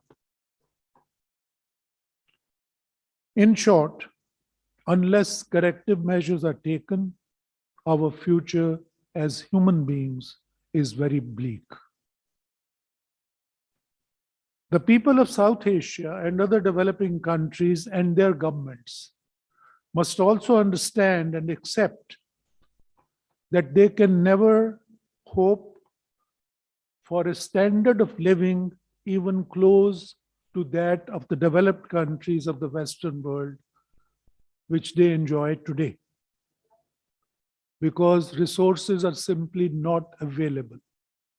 We are destined to remain poor. The resources of the world are being exploited and consumed at an alarming rate by already developed countries like the United States, Europe, Japan, and those on their way to prosperity like China, South Korea, ASEAN countries, and other emerging economies in Latin America. The way the populations are exploding and the way the resources are being consumed and wasted in the developed world, the quality of life in the third world will continue to deteriorate rather than improve. Let us consider the case of Pakistan. Pakistan faces huge problems in many areas, and all of us have our own lists of what is wrong and why is Pakistan becoming more ungovernable with each passing day. Dr. Ishrat Hussain has written a scholarly book titled Governing the Ungovernable, which I would strongly recommend to all of you. To my mind, the simple and short answer is that there is a clear and ever-widening mismatch between the size of our population, which is increasing exponentially, and the limitations of available resources. Many of our leaders and commentators appear to be living in a fantasy world. They make exaggerated claims about our capacity and capability, as well as our economic potential and political clout in the world. We remain in denial and refuse to accept responsibility for our own actions. And we are slaves to cliches. For example, everyone in Pakistan is ready to declare at the drop of a hat that Pakistan ko Kudrat ne lamehdud wasail se nawaza hai. Where are those lamehdud wasail? We are short of energy. We import almost $20 billion worth of energy every year. We have limited mineral resources and we misuse them. The case of Recordec is an example. We have not got a single penny out of Recordec so far. In fact, we have been fined $6.5 billion for reneging on a contract which was given to an Australian company. So we do not really have the resources that we claim that we have, or at least we do not know how to utilize them best. Pakistan is amongst the fastest growing countries in terms of population and among the slower ones in terms of GDP growth. Our population has reached the figure of 230 million by the end of 2021 and is likely, according to UN projections, to touch 380 million by 2050. This will make Pakistan the third largest country population-wise behind India and China, because it is highly unlikely that Pakistan will adopt any measures to control the high rate of population growth. We refuse to discuss this subject, which can become a national disaster, because we are afraid of our Maulvis, who hold that God produces children and God gives 2 hands to every child who comes into this earth, and that God provides risk for everybody. Whereas God says that he does not change the state of any nation or people unless they change it themselves. And it is so stated in the holy book that we all believe in. About 65% of our population is below 30 years of age. The youth bulge is huge. This can be good if the country can provide education, skills, and jobs to the young people. But this becomes dangerous when the youth are uneducated, without any skills, and not only unemployed, but unemployable. In Pakistan, we are neither educating our youth, nor do we provide them jobs because of lower growth rate of our economy, which means that youth is being radicalized and is turning to crime.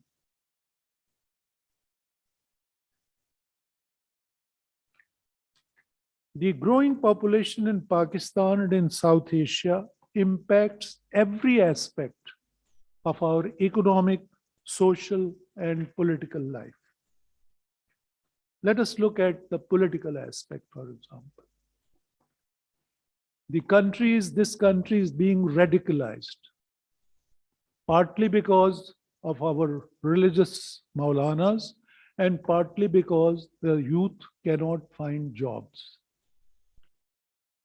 And that gives rise to instability in the country and promotes extremism and increase in street crime.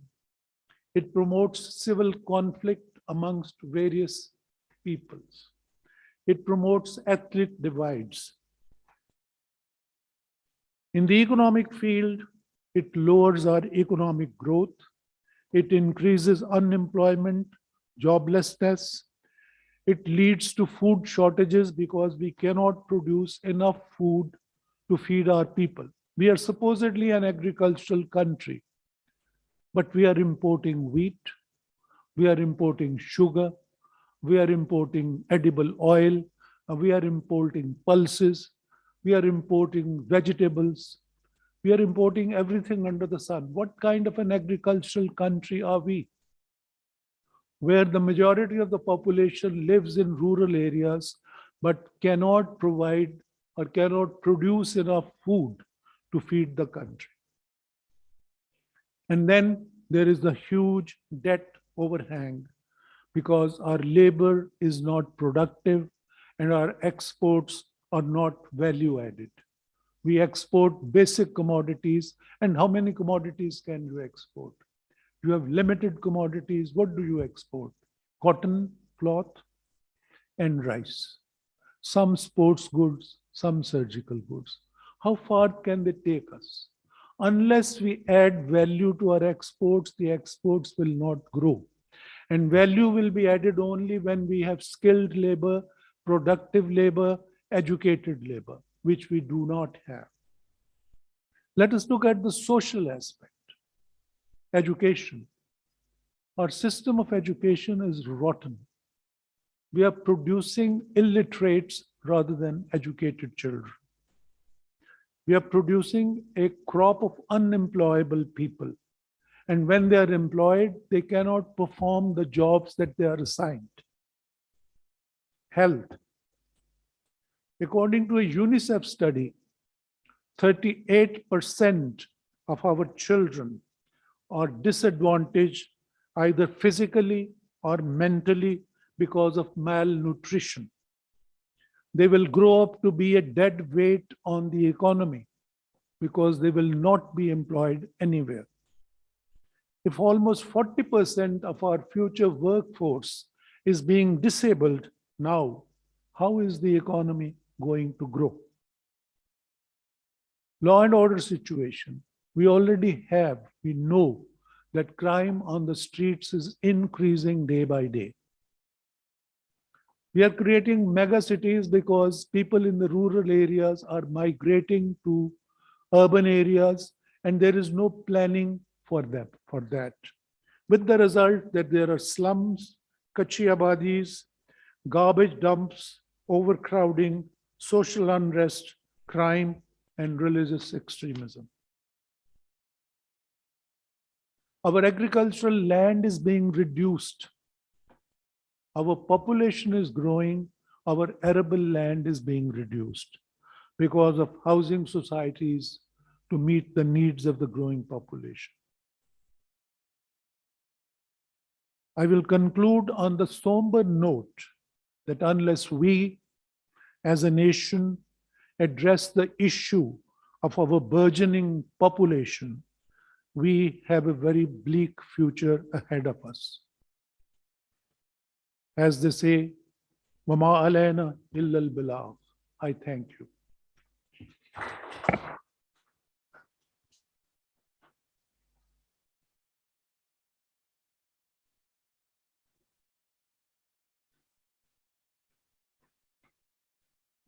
On behalf of the Institute of Regional Studies, I would like to thank everyone, including our participants, our speakers, our chief guest, and our chairs, for being here with us, for being so patient. This was a very interactive and a very educational first day of our conference. Inshallah, we'll see you all tomorrow at 9. There are some tokens on the side of your chairs, so tokens of our gratitude. Please. Thank you.